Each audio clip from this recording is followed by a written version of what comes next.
चलिए आगे बढ़ते हैं टॉपिक पे। ठीक है, तो अभी एक क्वेश्चन आया है मेरे पास में। वो क्वेश्चन ये पूछा गया था, सर बुलेटाइन की सज़ा और फांसी की सज़ा में डिफरेंस क्या है, पहला। ठीक है, और इसके साथ में प्लस किया गया है कि गुलेटाइन और फांसीवाद ये जो सिद्धांत है, ये सिद्धांत कितने उचित हैं। अगर किसी देश में ऐसी सज़ा दी जाती है तो इसे कहना उचित होगा, क्या ये सही होता है या गलत होता है। ठीक है, अच्छा क्वेश्चन है। इससे पहले आपको याद होगा कुछ 2, 4, 5 क्लास पहले मैं इस टॉपिक पे चर्चा कर ही रहा था। मैंने आपको बताया था फांसीवाद जैसे सिद्धांतों को अगर इग्नोर किया जाए तो वो किसी भी राष्ट्र या किसी भी देश के लिए अच्छा माना जाता है। जिस देश में कम फांसियाँ होती हैं, कम सजाएं होती हैं, मौत की सजा कम दी जाती है, उस देश को कहीं ना कहीं हैप्पीनेस इंडेक्स में या कहीं वैल्यूएबल इंडेक्स में ऊपर का दर्जा दिया जाता है। ठीक है, तो मानवता के सिद्धांत पे देखा जाए तो पनिशमेंट इस आधार पे देना गलत है। लेकिन ये समय, जिस समय की हम बात कर रहे हैं, ये समय कब का है? जिस समय में वॉर्स होते थे, लड़ाइयाँ होती थी, युद्ध होते थे। उस समय कोई सरकार नहीं बैठी थी जो ये डिसाइड करे इसे फांसी देनी, इसे फांसी देनी। युद्ध भूमि में जो है वो आया है वो मारा जाएगा, ये वहाँ का सिद्धांत होता था। तो ये इस समय के कुछ युद्ध भूमि के क्षेत्रों जैसी कहीं ना कहीं सजाएं होती थी, जहाँ राजा जो विजयी होता था वो ये डिसाइड करता था कि अब आने वाले सामने वाले व्यक्ति को सजा कर देनी, वो कुछ भी सजा दे सकता था। वॉर के फेज से जब हम निकले तब हम इस पर चर्चा कर सकते हैं क्या फांसीवाद अच्छा है सर या गलत है, कि पनिशमेंट देनी चाहिए या नहीं देनी चाहिए। इस समय तक तो हम ये बात कर रहे हैं कि एक राजा हारा, एक जीता, जो हारा है वो मारा जाएगा। ठीक है, सिंपल सी बात है, तो इस समय ज़्यादा विचार करने की बात नहीं। ये मुद्दा आज का जरूर हो सकता है, आज के मुद्दे के ऊपर चर्चा करो अगर आप, तो हाँ ये बात आज जरूर हो सकती है कि आज के समय में हम देखें फांसीवाद की सजा के ऊपर बहुत सारे क्वेश्चन उठते रहते हैं समय समय पर। जो देश कम फांसी देता है उसको हम लोग अच्छी कैटेगरी के अंदर रखते हैं। ठीक है, लेकिन क्या फांसी की सजाएं रुक जाना चाहिए? वो भी उचित नहीं। अगर फांसी की सजाएं रुक जाती हैं तो फिर क्राइम रेट बढ़ना शुरू हो जाता है, वो क्राइम रेट्स भी रिड्यूस करने हैं हमें। तो हर तरीके को बैलेंस करके अपने आंसर के संतुलन को बनाने के प्रयास करेंगे आप लोग। किसी को पूर्ण रूप से गलत नहीं बोलेंगे, किसी को पूर्ण रूप से सही नहीं बोलेंगे। यूपीएससी आपसे कहता है बैलेंस करना सीखिए, और बैलेंस जब आप कर ले जाओगे वो आंसर आपका सबसे परफेक्ट होगा। आप जब आंसर लिख रहे होगे ना 250 वर्ड में, 150 वर्ड में, तो आपको आंसर लिखने के बाद में खुद ही पता चल जाएगा कि आप आंसर सही लिख के आएगा गलत लिख के आएगा, क्योंकि आपको पता होगा आपने उसमें कितना संतुलन किया। आपका आंसर कहीं ऐसा तो नहीं इधर बहक गया हो एक तरफ या एक तरफ ज़्यादा भारी हो गया, तो आप खुद ही उसको जज कर लोगे। उसके ऊपर कैसे नंबर मिलेंगे वो आप लोग फिर वहीं से समझ जाओ। तो आंसर का संतुलन करना शुरू करिएगा। गुलेटाइन की सज़ा अभी हमने बात करी, गलत थी, ऐसा नहीं। लुई 16 को भी गुलेटाइन दिया गया, वो भी गलत। उनकी वाइफ को दिया गया, बेटी को दिया गया, इवन बाद में रॉबर्टस्पियरे को भी दिया जाना वो भी उचित नहीं। मतलब जिसने अगर जिस तरीके की, अगर आपने कह लो कि जिसने जिस तरीके का क्राइम किया है कि आप उसको सजा उसी क्राइम से दो, तो ये तो किसी भी तरीके के लॉ नहीं है, कानून नहीं है, ना समानता की बात करता है ना। तो ये तो वही बात हो गई कि आप कानून को कानून के बदले में बेचने की कोशिश कर रहे हो, है ना। तो इसको गलत माना जाता है। तो इसलिए गुलेटाइन की सजा को सबसे ज्यादा निर्दयी सजा के तौर पर पुराने समय में देखा गया। ठीक है, आगे बढ़े, क्लियर। अगला फेज हम लोग पढ़ने जा रहे थे, ये वाला फेज फ्रांसीसी क्रांति का अंत कैसे हो गया, जब हमने बोला जैकोबिन क्लब, और जैकोबिन क्लब के बाद में यहाँ पर किसके हाथ में कंट्रोल आ गया, नेपोलियन बोनापार्ट। नेपोलियन बोनापार्ट के हाथ में सीधी सत्ता नहीं आई थी। नेपोलियन बोनापार्ट चाहता था इलेक्शन कंडक्ट कराना, ठीक है। और वो भारत के जिस तरीके के इलेक्शन की प्रक्रिया आप देखते हो आज के समय में, कुछ ऐसे इलेक्शन की प्रक्रिया उस समय में चाहता था जब फ्रांस में ऐसे इलेक्शंस के बारे में कोई जानता भी नहीं था। ठीक है, वो चाहता था जनता आए, अपना वोट करे आके, और वोट करने के बाद में सही चुनाव करे कि कौन यहाँ पर विजयी होना चाहिए। ठीक है, चलिए बात शुरू हो जाती है। फ्रांसीसी क्रांति के महत्व के ऊपर बाद में चर्चा करेंगे, ये सब चीजें देख लेंगे। यहाँ से देख लेते हैं नेपोलियन बोनापार्ट 94 से लेकर 99 का जो समय काल है, ये समय काल जाना जाता है किसका, नेपोलियन बोनापार्ट का। वैसे हम बात करते हैं कि इस समय में ज्यादातर जो कंट्रोल था वो जैकोबिन क्लब के हाथों में था, लेकिन जैकोबिन क्लब का सबसे प्रभावी नेता कौन देखा गया, नेपोलियन बोनापार्ट। नेपोलियन बोनापार्ट ये शक्तियां अपने हाथों में सीमित करना चाहता था। थोड़ा थोड़ा आपको लग रहा होगा रॉबर्टस्पियरे जैसा सीन, कि रॉबर्टस्पियरे भी तो यही चाहता था, वो शक्तियों के अपने हाथ में नियंत्रण चाहता था, ये भी चाहता था। लेकिन इसका जो थिंकिंग थी, जो नेचर था, वो रॉबर्टस्पियरे से बहुत अलग और डिफरेंट हुआ करता था। ठीक है, अब देखिए हुआ क्या, नेपोलियन बोनापार्ट का 94 से 99 तक रूल आया। इस समय में इसने प्रभावी रूप से रोल किया। उसके बाद में डायरेक्टरी का रोल चल ही रहा है। जैकोबिन क्लब ने किसको लागू कर दिया था? डायरेक्ट, मतलब जो डायरेक्ट करेगा, जनता डायरेक्ट करेगी, जनता के हिसाब से रूल चला करेगा। डायरेक्टरी रूल बोल देते हैं इसको, चलता रहा। 1804 में होने थे वहाँ पे इलेक्शन। कब की डेट आई थी वहाँ पे? 1804 में इलेक्शन होने थे, और इलेक्शन के अंदर तमाम तरीके के प्रयास शुरू हो गए। जैकोबिन क्लब से नेपोलियन बोनापार्ट ने अपने को अलग कर दिया। नेपोलियन बोनापार्ट ये इलेक्शन अकेले लड़ना चाहता था, जैकोबिन क्लब के साथ में नहीं करना चाहता था। अब देखिए दल कौन कौन से थे इस समय में, जो इस समय में यहाँ पर इलेक्शन लड़ने में सामने आए होंगे। ठीक है, एक रिवॉल्यूशनरी ग्रुप था। रिवॉल्यूशनरी ग्रुप की बात करें, ये वो क्रांतिकारी ग्रुप है जिस क्रांतिकारी ग्रुप ने लुईस 16 जैसे लोगों को फांसी दी। ठीक है, रॉबर्टसपियरे के समर्थक लोग कौन है? रॉबर्टसपियरे के समर्थक लोग, जिनको रिवॉल्यूशनरी ग्रुप बोला जा रहा है। एक दल। दूसरा दल था यहाँ का कंजर्वेटिव दल। ठीक है, कंजर्वेटिव पार्टी या कंजर्वेटिव दल। कंजर्वेटिव पार्टी या कंजर्वेटिव दल ये वो दल था जो वापस से राजशाही चाहता था। ये चाहता था कि राजशाही वापस से आ जाए, क्योंकि राजशाही अच्छी लगा करती थी इन लोगों को, ये राजशाही चाहते थे। ठीक, एक जो था वो था जैकोबिन क्लब। ठीक, और चौथा ग्रुप जो था वो था नेपोलियन बोनापार्ट का अपना पर्सनल ग्रुप, जिसको लीड करके ये यहाँ पर इलेक्शन को जीतना चाहता था। ऐसे तमाम दल मिलके इन इलेक्शंस में लड़ रहे थे। ठीक है, और लगभग माना जा रहा था जैकोबिन क्लब बहुत प्रभावी रूप से कार्य कर रहा है। लेकिन एक चीज ने पूरी की पूरी कहानी पलट दी, जब यहाँ पे नेपोलियन अपना मैनिफेस्टो लेके आया। ठीक है, मैनिफेस्टो समझते हो? इलेक्शन से पहले हर सरकार के लोग, अपोजिशन के लोग जनता के सामने रखते हैं, सिलेंडर 500 रुपये, 400 रुपये, पेट्रोल 50 रुपये, और बाद में क्या होता है? बाद में दुगनी कीमतें हो जाती है ना। तो ये मैनिफेस्टो सारे पॉलिटिकल ऑर्गेनाइजेशन रखते हैं। इस समय में इन्होंने भी रखा, नेपोलियन कोड इसको नाम दिया गया। क्या नाम दिया गया? Napoleon code. ठीक, इसमें वहां के लोगों की सभी बड़ी बड़ी समस्याओं को टैकल करने का काम करा। नेपोलियन कोड के अंदर इसने पहली बात बोली, private property owned by individuals. Private property जितनी भी है इंडिविजुअल्स के द्वारा ओन करी जाएगी। मतलब मैंने आपको पीछे एक समस्या बताई थी, सामंतवाद। फ्रांस में ये भी समस्या थी कि लर्जी और राजशाही ग्रुप के लोगों ने जमीनें छीन के अपने नाम में कर ली थी। सब छीन के ले गए थे, थर्ड क्लास के लोगों ने, है ना। तो इन्होंने क्या बोला, मैं प्राइवेट प्रॉपर्टी की ओनरशिप दे दूंगा इंडिविजुअल्स को। जिसकी प्रॉपर्टी जब उस समय में हुआ करती थी, सबको अपनी अपनी प्रॉपर्टी मिल जाएगी। सबसे बड़ी लड़ाई प्रॉपर्टी की तो होती है ना, लैंड की होती है। तो लैंड की लड़ाई को इसने समाप्त क्या कह के कर दिया, मैं सबकी इंडिविजुअल प्रॉपर्टी उसके हाथों में दे दूंगा। ठीक है, चलो एक समस्या खत्म हो गई। दूसरी, इक्वालिटी बिफोर लॉ। ये इक्वालिटी बिफोर लॉ का सुना नहीं लग रहा आपको?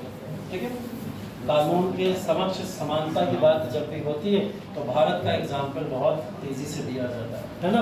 भारत इसके एग्जाम्पल के तौर पर जाना जाता है, लेकिन इसकी शुरुआत कहीं ना कहीं देखने को मिल रही है फ्रांस से। फ्रांस इसकी नींव रखा है, इक्वालिटी बिफोर लॉ के सिद्धांतों की बात करता है। अमेरिका भी इसकी बात करता है, अमेरिका के सामने भी ये बहुत बड़ा सिद्धांत के रूप में जाना जाता है। लेकिन इसका मतलब क्या होता है, कौन बताएगा? इक्वालिटी बिफोर लॉ क्या है? इक्वालिटी बिफोर लॉ तो हम विधि के द्वारा ही मतलब को दोष देंगे, अपने मन से दोष देंगे, अपने मन से। अच्छा, मतलब लॉ जैसा कानून बनाएगा उसी हिसाब से सभी लोगों को ट्रीट किया जाएगा, है ना। मतलब कोई अपनी मत, अपने पक्ष, अपने संप्रदाय या अपने किसी भी विचारधारा के थ्रू किसी को किसी भी तरीके का डिसीजन नहीं दे सकता। इक्वलिटी बिफोर लॉ की बात अगर एक सुप्रीम कोर्ट है, यहाँ पर कोर्ट बैठा हुआ, कोर्ट के सामने हम देखते हैं हाई कोर्ट है, डिस्ट्रिक्ट कोर्ट है और कुछ सबऑर्डिनेट कोर्ट्स भी इसमें छोटे छोटे जो हम लोग देखते हैं न्यायालय के तौर पर चले आते हैं। ठीक है, इस पूरी श्रृंखला के अंदर जब देखा जाता है तो हम देखते हैं फंडामेंटल राइट्स लोगों के कुछ होते हैं, मौलिक अधिकार कुछ होते हैं। मौलिक अधिकार को लेके जाने का जो अधिकार होता है वो लोग या तो हाई कोर्ट जा सकते हैं या सुप्रीम कोर्ट जा सकते हैं, ऐसे तो होता है ना, या डायरेक्ट सुप्रीम कोर्ट भी जा सकते हैं। लेकिन सुप्रीम कोर्ट सजेस्ट क्या करता है, पहले हाई कोर्ट जाओ, है ना, सजेशन है उसका, वरना मना नहीं कर रहा कि तुम मेरे पास डायरेक्ट आओ। ठीक, सजेस्ट करता है। इसके फंडामेंटल राइट का कुछ हनन हुआ, ये अपना केस लेके पहुंचा सुप्रीम कोर्ट के पास में। सुप्रीम कोर्ट के पास में जब ये अपना कोई केस लेके पहुंचा तो सुप्रीम कोर्ट इस बात को सुनिश्चित करती है कि इक्वलिटी बिफोर लॉ को मेंटेन किया जाए। अगर मेरे सामने किसी हिंदू पक्ष का व्यक्ति आया मेरे सामने किसी मुस्लिम पक्ष का व्यक्ति आया, क्रिश्चियन आया है, जीव आया है, सिख आया है, मैं सबको उनके धर्म के आधार पर जस्टिस नहीं दूंगा, मैं सबको कानून के आधार पर जस्टिस दूंगा। ठीक है, इसी को क्या बोला जाता है? इक्वलिटी बिफोर लॉ बोला जाता है। ठीक है, इस इक्वलिटी बिफोर लॉ को नेपोलियन बोनापार्ट ने अपने सिद्धांत के थ्रू लागू किया। हाँ सर, जैसे इक्वलिटी बिफोर लॉ जो है, आपने कहा था कि मतलब जातिगत या किसी प्रकार से भेदभाव नहीं किया जाता, तो जब अगर कोई बच्चा खून करता है तो उसे माफ कर दिया बच्चा बच्चा जातिगत भेदभाव में आप रख सकते हो उसको। इसमें इक्वलिटी बिफोर लॉ है ना, तो वही सुप्रीम कोर्ट फिर बच्चे को सजा क्यों नहीं देता? बच्चे को देखो, अब यहाँ पे उसके लिए तुम्हें जुवेनाइल कोर्ट मिला है ना, जुवेनाइल कोर्ट मिला है ना। सुप्रीम कोर्ट ये बात बोल रहा है, हमने उनके लिए अलग कोर्ट बना दिया, आप सजा देने के प्रावधान है तो उसको सजा दो। कौन से बच्चे से पीड़ित हो तुम, ये बताओ। जो तुम्हें यहाँ पे ये वाला कि ये सुझाव दे रहा है ना, तो कहीं ना कहीं दिमाग में बात आई कहाँ? देखो, बच्चे जो हैं, जो नाबालिग हैं, देश में कानून किसके लिए, कानून किसके लिए बताओ? अगर आप कानून का पहला चैप्टर ही पढ़ोगे तो इसी देश में, किसी भी देश में कानून किसके लिए बनाया गया? एडल्ट्स के लिए बनाया गया ना, कानून ही बनाया इनके लिए गया। तो कानून के जानवरों के लिए कभी बनाया गया?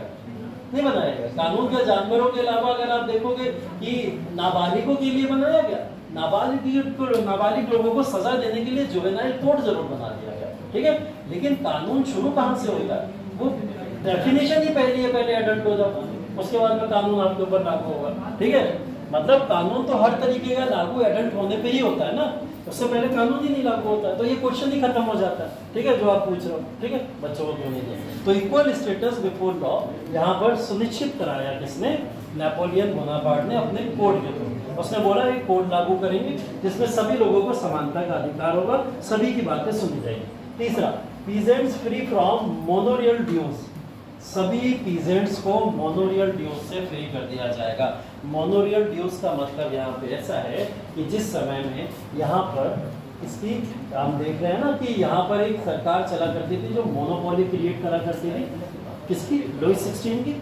मोनोपोली का मतलब तो समझते हो ना, क्या होता है?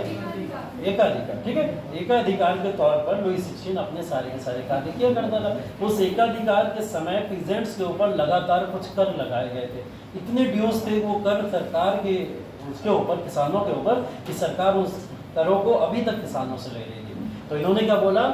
पीजेंट्स के ऊपर जितने भी पुराने ड्यूज हैं जो सरकार लगा के गई थी लुई 16 के समय, उन सारे ड्यूज को हम समाप्त कर दें। ठीक है, तो मोनोरियल ड्यूज को यहाँ पे समाप्त करने की बात की जा रही है। ठीक, अच्छा प्रावधान। ट्रांसपोर्ट एंड कम्युनिकेशन, इन्होंने बोला कि हम ट्रांसपोर्ट और कम्युनिकेशन को पूरी तरीके से यहाँ पर फ्रांस के अंदर लागू कर देंगे। ट्रांसपोर्ट कम्युनिकेशन का मतलब आप समझ लीजिए ट्रेड से होता है, अगर मैं एक शब्द में बात करूँ। ठीक है, ट्रांसपोर्ट को क्यों बढ़ाया जाता है? व्यापार करने के लिए। आपसी कम्युनिकेशन को क्यों बढ़ाया जाता है? व्यापार करने के लिए। तो सूचना और संचार का माध्यम क्या है? व्यापार से। ठीक है, तो व्यापार को बढ़ावा देने के लिए लोगों को यहाँ प्रमोट किया गया। ये 4 नेपोलियन कोड के तौर पर जाने जाते। मेंस में एक लौता क्वेश्चन ही पूछा गया था, नेपोलियन बोनापार्ट के 1804 के कोड का वर्णन कीजिए। ठीक है, और कुछ क्वेश्चन नहीं, सीधा एक क्वेश्चन ऐसे पूछा गया। ठीक है, मतलब कुछ क्वेश्चन में मिलावट नहीं, किसी भी तरीके का अलग क्वेश्चन नहीं, सिर्फ ये पूछा गया था नेपोलियन बोनापार्ट ने फ्रांस के अंदर जो नेपोलियन कोड लेके आया था उसके प्रावधानों का वर्णन कीजिए। तब आपको क्या करना पड़ेगा? इन चारों पॉइंट्स का क्लासिफिकेशन देना पड़ेगा। ठीक है, तो ये 4 पॉइंट्स की हेडिंग बना गया, वहाँ पे क्लासिफिकेशन दे सकते थे। 10 नंबर का क्वेश्चन था, आई थिंक 2016 या 17 के अंदर का, एग्जैक्ट मुझे नहीं याद है, लेकिन एग्जैक्ट ऐसे ही क्वेश्चन बनाया गया था जहाँ आपको नेपोलियन बोनापार्ट के कोड्स के बारे में लिखना है। ठीक है, चलिए अब आगे देखते हैं। नेपोलियन बोनापार्ट 1804 में ये कोड देने के बाद सक्सेसफुल तो हो गए और विजेता भी हो गए और यहाँ पे रूलर भी बन गए, क्योंकि ऐसे कोई सिद्धांत देगा तो जनता खुश हो ही जाएगी। और जनता खुश हो गई, खुश होने के बाद में पता चला कि नेपोलियन जीत गए इलेक्शन के अंदर। इलेक्शंस हुए, इलेक्शन के अंदर पार्टिसिपेट किया आके सिटीजन्स ने वहाँ के वोट डाले और वोट डाल के नेपोलियन को जिता दिया। लेकिन यहाँ पे एक समस्या और थी, वो समस्या थी कि यहाँ पे वोट करने वाले लोग सिर्फ एक्टिव सिटीजन्स हुआ करते थे। ठीक है, कौन होते थे? Active citizen. 2 तरीके के सिटीजन्स होते हैं, एक्टिव सिटीजन्स और पैसिव सिटीजन्स।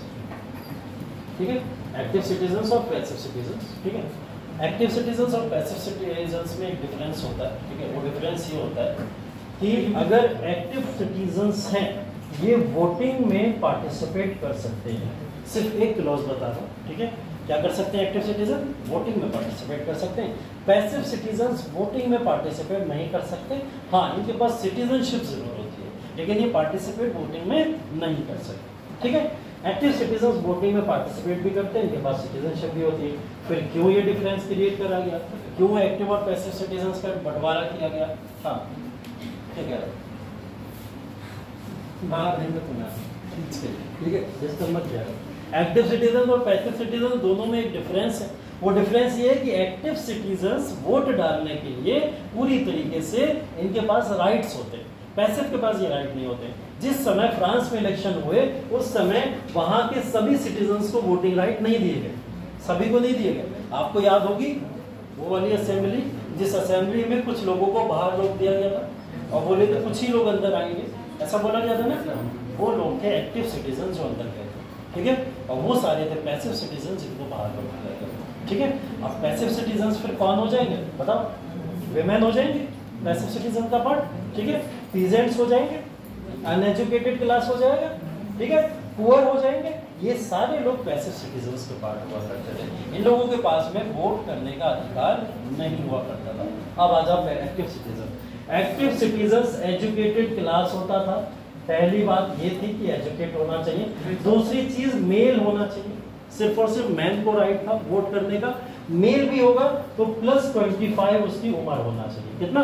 25 साल से ज्यादा उम्र का अगर होगा तो वो वोट कर सकता है। और उसके बाद एजुकेटेड क्लास होना चाहिए। तीसरी चीज, इसके पास में कोई ना कोई प्रॉपर्टी होनी चाहिए। अगर प्रॉपर्टी नहीं है तो वोट नहीं कर सकता, ठीक है। ये देखो वोटिंग के सिद्धांत होते थे पहले के जमाने में। आज के समय में तो कोई भी वोट डाल देता है, ठीक है, लेकिन पहले एक लिमिटेड क्लास ही पढ़ा लिखा जो होता था और जो यहाँ पे प्रॉपर्टी रखा करता था, जब मेल होता था वो भी 25 साल से ज्यादा उम्र का, वही वोट कर पाता था, ठीक है। ये फ्रांस में था। सबसे पहले वोटिंग के अधिकार महिलाओं को कहाँ मिले? सबसे पहले वोटिंग के अधिकार महिलाओं को कौन से देश ने दिए? हाँ, अफ्रीका। बताओ। और यूएसए।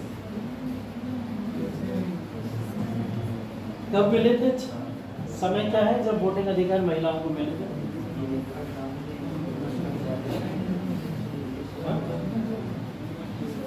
1900 के बाद और 2024 से पहले है? ऐसे कुछ बोल गया 1900 के बाद और 2024 से पहले, ऐसे भी तो बोलना चाहिए। महिलाओं को कौन सी कंट्री ने सबसे पहले वोटिंग के अधिकार दिए और किस समय में मिले? टाइम क्या था उसका? 2 क्वेश्चन दे रहा हूँ, छोड़ रहा हूँ, आगे टॉपिक डिस्कस कर रहा हूँ, तब तक सोचो बेटा, ठीक है। देखो, हाँ, क्या डिस्कस करना है? सर्च करने को नहीं बोला मैंने, सबका नजर है मैंने सोचने को बोला, क्योंकि मुझे बहुत अच्छे से पता है ये पॉलिटी की क्लास में आप सुन चुके हो, बहुत अच्छे से पता है, और पॉलिटी की क्लास में ये चीज बताई भी जा चुकी है।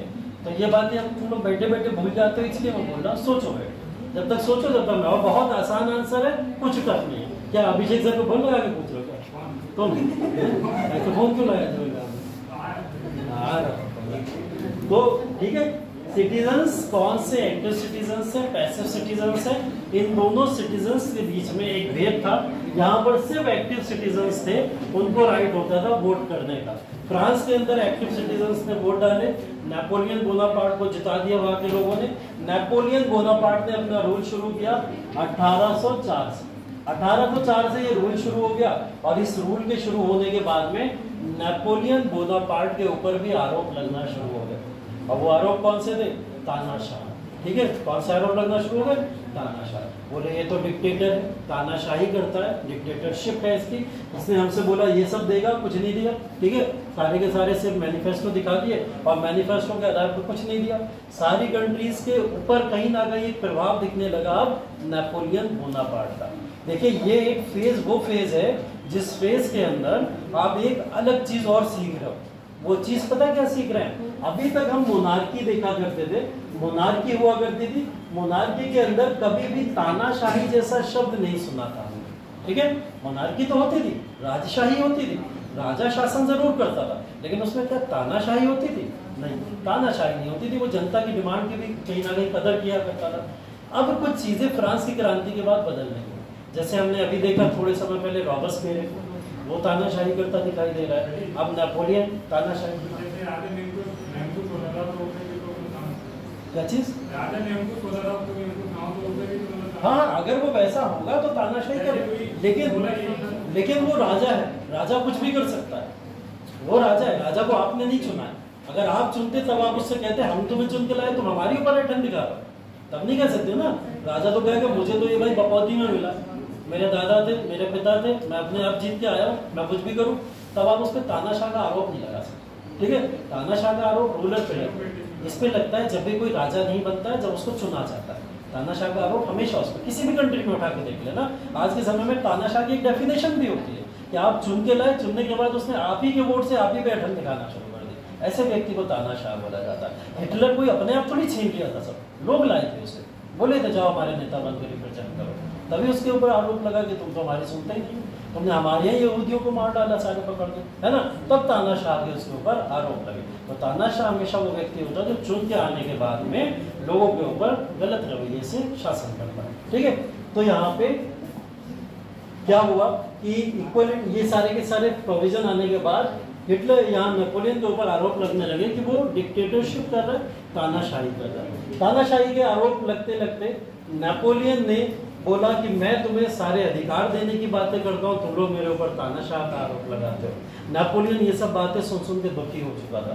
नेपोलियन ने अपने देश में इंटरेस्ट ही लेना बंद कर दिया, उसने बोला जैसा चल रहा है देश चलने दो, अब मैं लूँगा देश के आसपास के इलाकों में इंटरेस्ट, दूसरे इलाकों में इंटरेस्ट। नेपोलियन ने जारी की यहाँ से अपनी एक नई नीति, जिसको हम लोग साम्राज्यवाद की नीति के तौर पर जानते हैं। उसने क्या बोला, अब मैं साम्राज्यवाद करूंगा, और साम्राज्यवाद की फिलॉसफी को उसने यहाँ से शुरू किया, जिसको उस समय में एक शब्द के नाम से जाना जाता था। यहाँ पर नेपोलियन का कॉन्सेप्ट एक कॉन्सेप्ट के नाम से जाना जाता है, जिसको बोला जाता है रोमांटिसिज्म।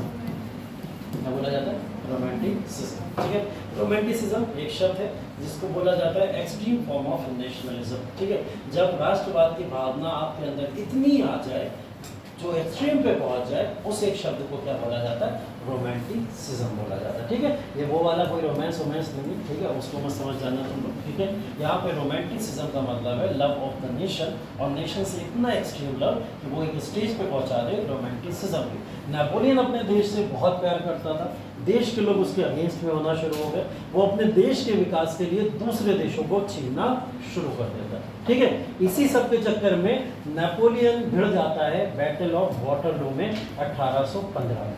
ठीक है, 1815 बैटल ऑफ वाटरलू होता है। यहाँ पर देखिए पावर्स कौन कौन सी है, पर्शिया है, ऑस्ट्रिया है, ब्रिटेन है, रशिया, ये सब पावर्स मिलकर किसके अगेंस्ट में लड़ती हैं?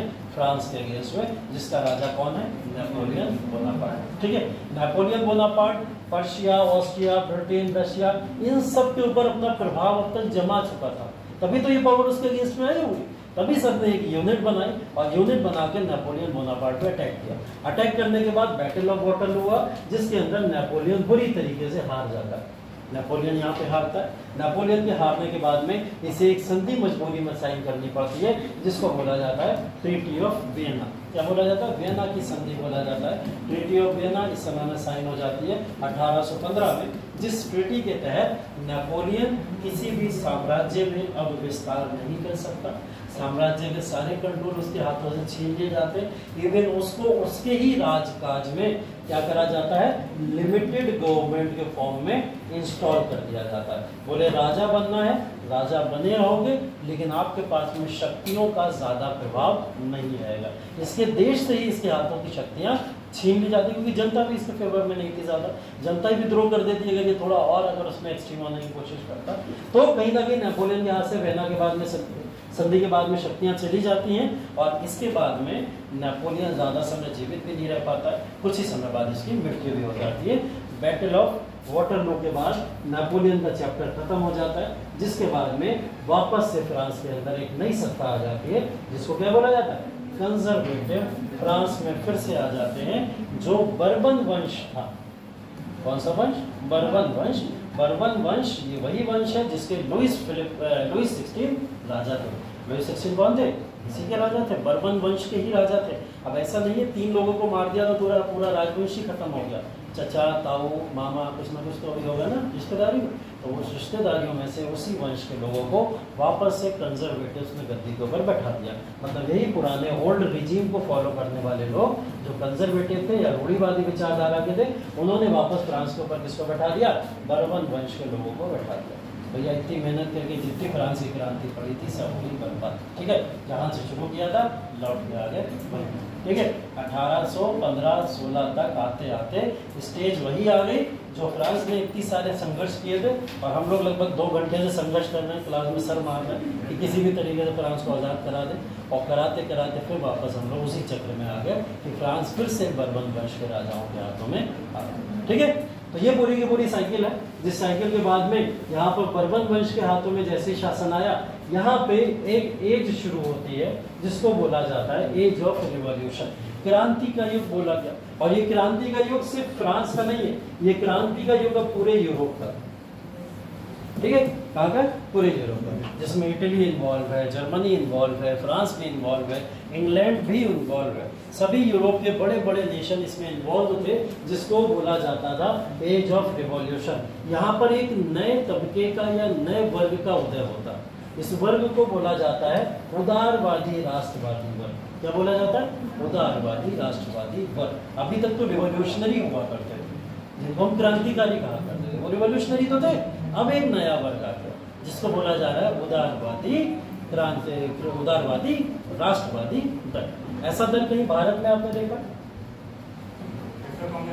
कांग्रेस में ना, कांग्रेस का जो स्टार्टिंग का जो पूरा फेज था 1885 से जो शुरू हुआ था, कब से कब तक? 1905 तक। ये पूरे के पूरे फेज को हम लोग यही तो बोलते हैं उदारवादी दल का फेज। ठीक है, तो उदारवादी दल कहीं ना कहीं यहाँ से शुरू हो गया था और यहाँ पर उदारवादी दल का एक नया पूरा का पूरा फेज दिखाई देता है जो 1830 से लेकर 1848 के समय काल में पूरे यूरोप के ऊपर छाए हुए थे। अब ये लिबरल नेशनलिस्ट चाहते क्या थे? ये चाहते थे कि भाई हमें कॉन्स्टिट्यूशन मिल जाए, हमें संविधान मिल जाए, सारे देश डेमोक्रेटिक हो जाए, जो भी यूरोप के अंदर है सबकी सत्ता ऐसी हो जहाँ पे लोगों को अधिकार उनके दिए जाते हैं। उदारवादी की यही तो डिमांड थी, लेकिन उदारवादी एक चीज थे और कहीं ना कहीं समर्थक थे, वॉर नहीं करेंगे, लड़ेंगे नहीं, हथियार नहीं उठाएंगे। ये भी देखा ना भारत के अंदर आपने। तो ये वो वाला दल था जब 30 से लेकर 48 के समय काल में लिबरल नेशनलिस्ट तो दिखाई देते हैं, लेकिन किसी तरीके का कोई खास युद्ध या किसी भी तरीके का कोई संघर्ष दिखाई नहीं देता। ठीक है, ये फेज चला और इस फेज में लिबरल नेशनलिस्ट की बातों को लोगों ने समझा, उनको समझ आया कि आज़ादी ली जा सकती है और हमें फिर से अपना संविधान को वापस से लागू करने के अधिकार मिल सकते हैं। ठीक है, जुलाई 1830 में क्या हुआ? यहाँ पर बर्बन वंश के शासकों को पूरी तरीके से समाप्त कर दिया गया। जो किंग लुइस फिलिप थे यहाँ के एक नए राजा बने। ठीक है, तो अब ये किंग लुइस फिलिप, इनका बर्बन वंश से लेना देना नहीं है, ये एक अलग वंश के राजा है। लुइस फिलिप को राजा जरूर बना दिया गया, बर्बन वंश को समाप्त कर दिया गया और फ्रांस में अब क्या लागू कर दी गई? कॉन्स्टिट्यूशनल। क्या लागू कर दी गई? Constitutional monarchy. मतलब हम लोग अभी एक जगह पहुंचे थे कि फ्रांस के अंदर क्या हुआ था, राजवंश फिर से स्टार्ट हो गया था, रूढ़िवादी व्यवस्था फिर से शुरू हो गई थी। लेकिन फिर उसके बाद में 1830 आते आते जब एज ऑफ रिवॉल्यूशन चल रही थी, उसी समय में कुछ लोगों ने यहाँ बर्बन वंश को समाप्त करा और बर्बन वंश को समाप्त करके लुइस फिलिप को यहाँ का राजा बना के वहाँ पर कॉन्स्टिट्यूशनल मोनार्की को लागू कर दिया। जो फ्रांस के अंदर कॉन्स्टिट्यूशनल मोनार्की लागू हुई वो तब से आज तक ऐसी ही देखी जाती है। ठीक है, फ्रांस के अंदर आज में भी आप देखोगे वहाँ पे एक राजा, उस राजा का कहीं ना कहीं महत्व भी होता है और एक प्रधानमंत्री की पोस्ट भी चल रही है, कॉन्स्टिट्यूशन भी चल रही है, उसका भी कहीं ना कहीं एक महत्व दिखाई देता है। ठीक है, तो इंग्लैंड है, फ्रांस है, ऐसे कुछ राज्य हैं आज के समय में जहाँ पे इस तरीके की जो पॉलिटिकल सिस्टम है वो देखा जाता है। ठीक है, तो ये पूरा का पूरा फ्रांस का हिस्ट्री था, जिस फ्रांस की हिस्ट्री के बारे में आपको जानना था। ठीक है, और ये इतिहास आपका फ्रांस की हिस्ट्री के बारे में क्या है। ठीक, अब यहाँ पे पढ़ लो इस चीज़ को। जब हम इसको पढ़ते हैं कि इसका प्रभाव क्या पड़ा, इसके प्रभाव की अगर बात करें फ्रांसीसी क्रांति की, तो फ्रांसीसी क्रांति के प्रभाव या इम्पैक्ट हम ऐसे देख सकते हैं। सबसे पहले एग्जाम्पल उठा लो आप इटली और जर्मनी का। ठीक है, फ्रांस की क्रांति का इटली और जर्मनी पे ऐसा प्रभाव पड़ा कि वो बहुत सारे हिस्सों में टूटी हुई। इटली अलग अलग जगहों पे अलग अलग राज्य उस पर राज किया करते थे, जर्मनी भी अलग अलग राज्य के द्वारा राज की जाती थी। तो इन्होंने अपने आप को क्या करा, जोड़ना शुरू करा, सब लोगों ने यूनाइट करना शुरू करा, एकीकरण हो गया इटली का, जर्मनी का। एक प्रभाव ये देखा गया, किससे इंस्पायर्ड थे, फ्रांस की क्रांति से इंस्पायर्ड थे। दूसरा इंस्पिरेशन के तौर पर आप भारत को देख सकते हो। भारत ने यहाँ पे क्या करा था, भारत के अंदर जब 1857 का विद्रोह हुआ था तो उस पूरे विद्रोह के अंदर फ्रांस की जो भी पूरी की पूरी क्रांति हुई थी, उस फ्रांस की क्रांति के नारे लगाए जाते थे, ठीक है। वो नारे लगते थे कि हमको लिबर्टी चाहिए, हमको फ्रीडम चाहिए, हम इंटीग्रिटी चाहते हैं, ये सब चीज़ें चाहते थे, ठीक है। तो ये सारी की सारी चीज़ें ये लोग चाहते थे और ये इस समय में देखा गया था पूरी तरीके से, ठीक। लेकिन ये सारी की सारी समस्याएं भारत में 1857 से 1947 तक चलती रही। वो फ्रांस से इतना इंस्पायर्ड थे कि वो 1947 तक उन्हीं के तरीकों से, उन्हीं के तौर तरीकों से यहाँ पर क्या करते रहे, भारत में क्रांति करते रहे, ठीक है। तो फ्रांस की क्रांति का प्रभाव पूरे यूरोप तो हुआ ही हुआ और साथ ही साथ भारत के अंदर भी हुआ। लोग एक नई थ्योरी समझ गए थे कि भाई एक सिद्धांत होता है जिसको डेमोक्रेटिक सिद्धांत बोलते हैं, तानाशाही से बचना होता है, लोगों में गणतंत्र या लोकतंत्र को लाना होता है। इस तरीके के तमाम सिद्धांतों को लोग अब सीखना शुरू कर गए। तो ये सब इसके प्रभाव में आप लोग मेंशन कर सकते हैं। कहाँ तक लिख लिया, फोर्थ फेज लिख लिया, चौथा लिख लिया, बाद में हेडिंग डाल दी थी ना, हाँ, फ्रांसीसी क्रांति का अंत।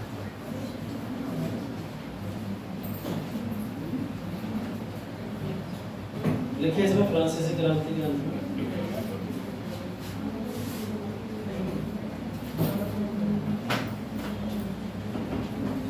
फ्रांसीसी क्रांति के अंत, फ्रांसीसी क्रांति के अंत में लिखिए 1794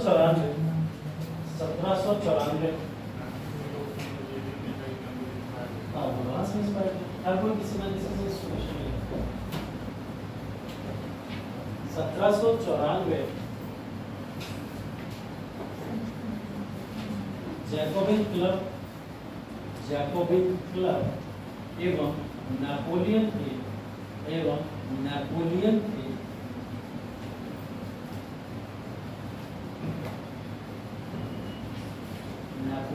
सिद्धांतों के अनुसार, नेपोलियन के सिद्धांतों के अनुसार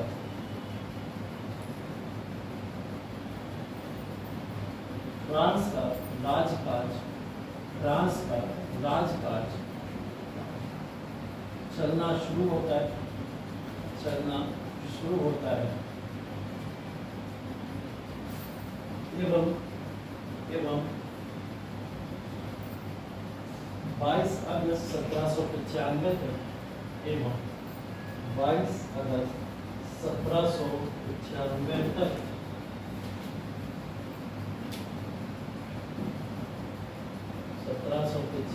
तक आतंक के शासन को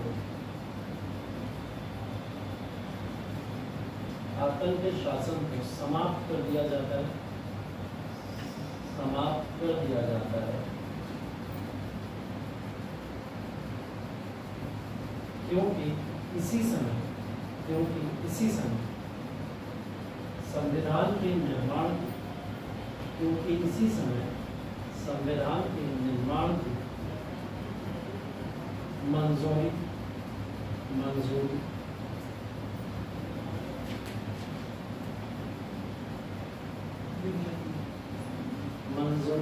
मिली जिसने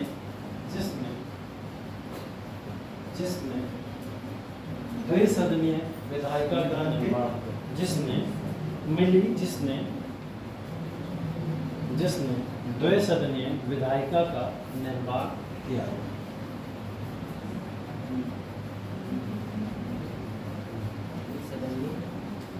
विधायिका का निर्माण किया, जिसका कंट्रोल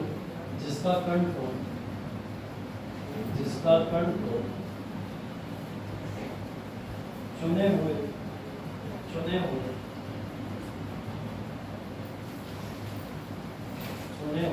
5 सदस्य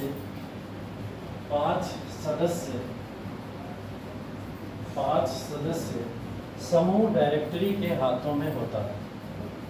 5 सदस्य समूह डायरेक्टरी के हाथों में होता था। 5 सदस्य समूह डायरेक्टरी के हाथों में होता।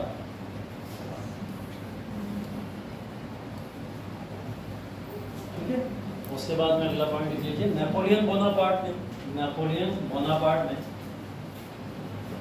फ्रांस में नहीं, अगला पॉइंट, नेपोलियन बोनापार्ट ने फ्रांस में चुनावों की प्रक्रिया शुरू करने पर जोर दिया। चुनावों की प्रक्रिया शुरू करने पर जोर दिया।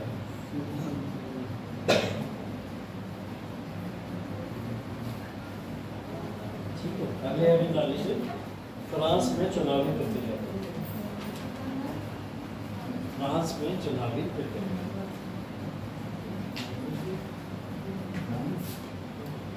फ्रांस में चुनावी प्रक्रिया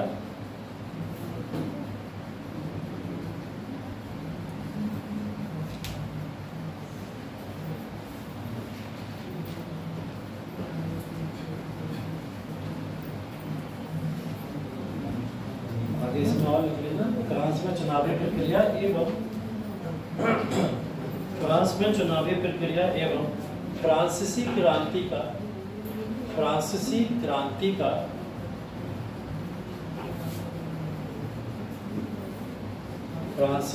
क्रांति का अंतिम रूप से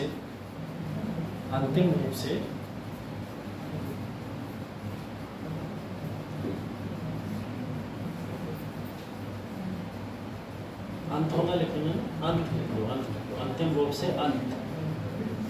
ठीक है, अंतिम रूप से अंत या खत्म होना लिखते हैं, वैसे पता नहीं अब क्या बोलते हैं, नहीं अंत ही लिखो। ठीक है, इसमें लिख लो 1804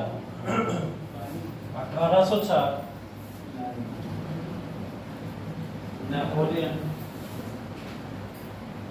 1804 नेपोलियन कोड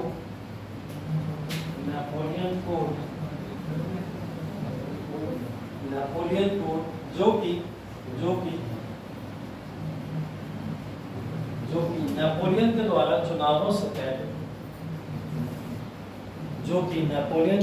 चुनावों से पहले लाया गया था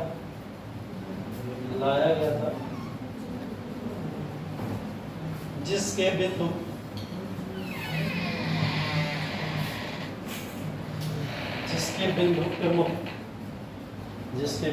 प्रमुख है।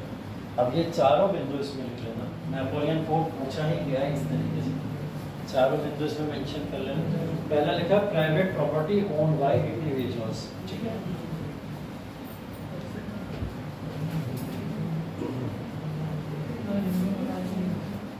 अपने हिसाब से ट्रांसलेट कर दो।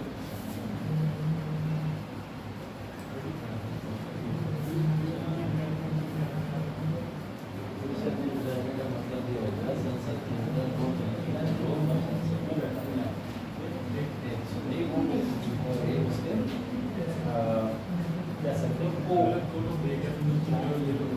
संसद जो बनती है वो दो तरीके के सदनों से मिलकर बनती है। ठीक है, उन्होंने भी वहाँ पर संसदीय विधायक संसदीय विधायक का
5 ये जैसे इसमें जो संज्ञानात्मक व्यवस्था मतलब जो है हाँ इसका मतलब ये होगा जैसे राइट के ऊपर बंटवारा करता होगा। एक यहाँ पे डायरेक्टरी जो दिख रही है आपको, डायरेक्टरी उच्च सदन मान लो। डायरेक्टरी क्या है, उच्च सदन के तौर पर कार्य करती थी जिसमें 5 लोग हुआ करते थे। और नीचे का जो दूसरा सदन है वो जनता समिति से बना, कॉमन, जैसे आम जनता के लोग मिलके आते थे और कोई कानून सामने रखा था। डायरेक्टरी को समझ आता था, पारित करता था, नहीं आता था, ऐसे इन्होंने इस तरीके का। ठीक है, लिख लिया इसको। चलिए आगे अब देखिए इसमें 1800, इसको इसी तरीके से लिख लो जो नीचे तक लिखा हुआ, पूरा ऐसे लिख लो। अब पूरी हिस्ट्री नहीं लिखा रहा हूँ, अभी समझ ही गए सब, नीचे तक लिख लो पूरा। 1830 में फाइनली एंड होगी बर्मन वंश। ठीक है, ऐसे ही लिख लो इसको।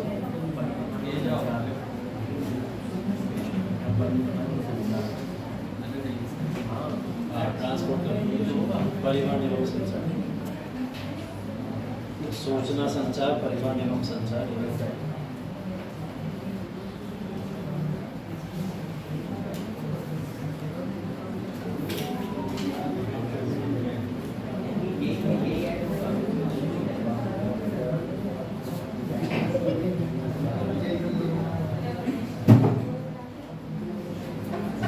हो गया?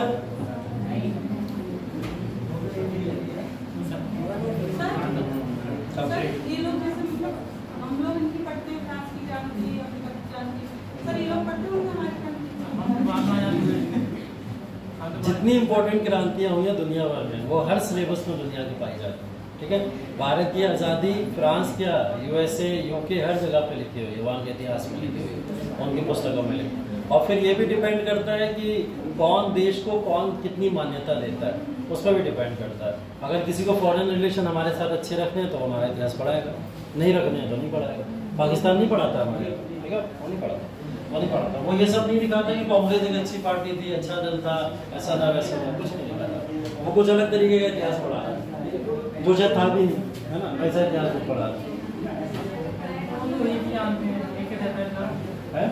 हाँ, वो वही जानते थे बस।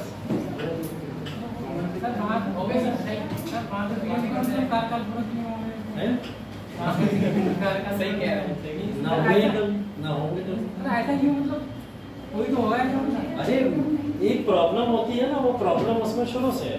पाकिस्तान कभी भी किसी भी तरीके से उस सहजता में आ ही नहीं पाया। इकोनॉमिक ग्रोथ जो है वो फाइनेंशियल स्ट्रॉन्ग भी नहीं है। हाँ, इकोनॉमिक बहुत बड़ा एक रीजन है जिसकी वजह से गवर्नमेंट फेलियर हो जाता है। जनता को वो प्रोटेक्ट ही नहीं कर पाते हैं। जनता लगातार देख रही है, हर देश से हम पीछे होते चले जा रहे हैं। मिलिट्री वहाँ पे बहुत बड़ा एक रीजन है। मिलिट्री अपना वर्चस्व दिखाती है, सरकार अपना दिखाती है, तो उसकी वजह से हमेशा सरकार गिरती है वहाँ पे। और ये बनी है, ये भी गिरी जाएगी, ज़्यादा नहीं चलेगी। हो गया डन?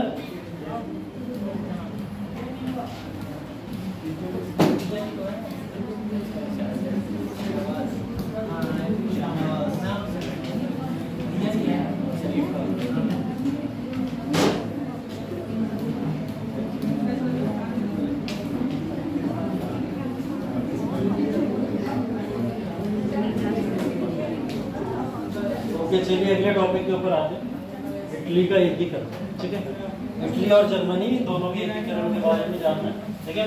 लेकिन जो टॉपिक है, मेजर टॉपिक जहाँ से शुरू होता है, इस टॉपिक की अगर चर्चा करें हम लोग, तो ये बेसिकली शुरू होता है आपका नेशनलिज्म इन यूरोप से।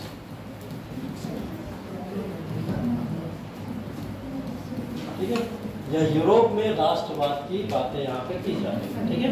यूरोप में राष्ट्रवाद या उस तरीके की सारी समस्याओं को समझेंगे हम लोग, जिसका एक पार्ट बताया गया है इटली और जर्मनी का एकीकरण, ठीक है।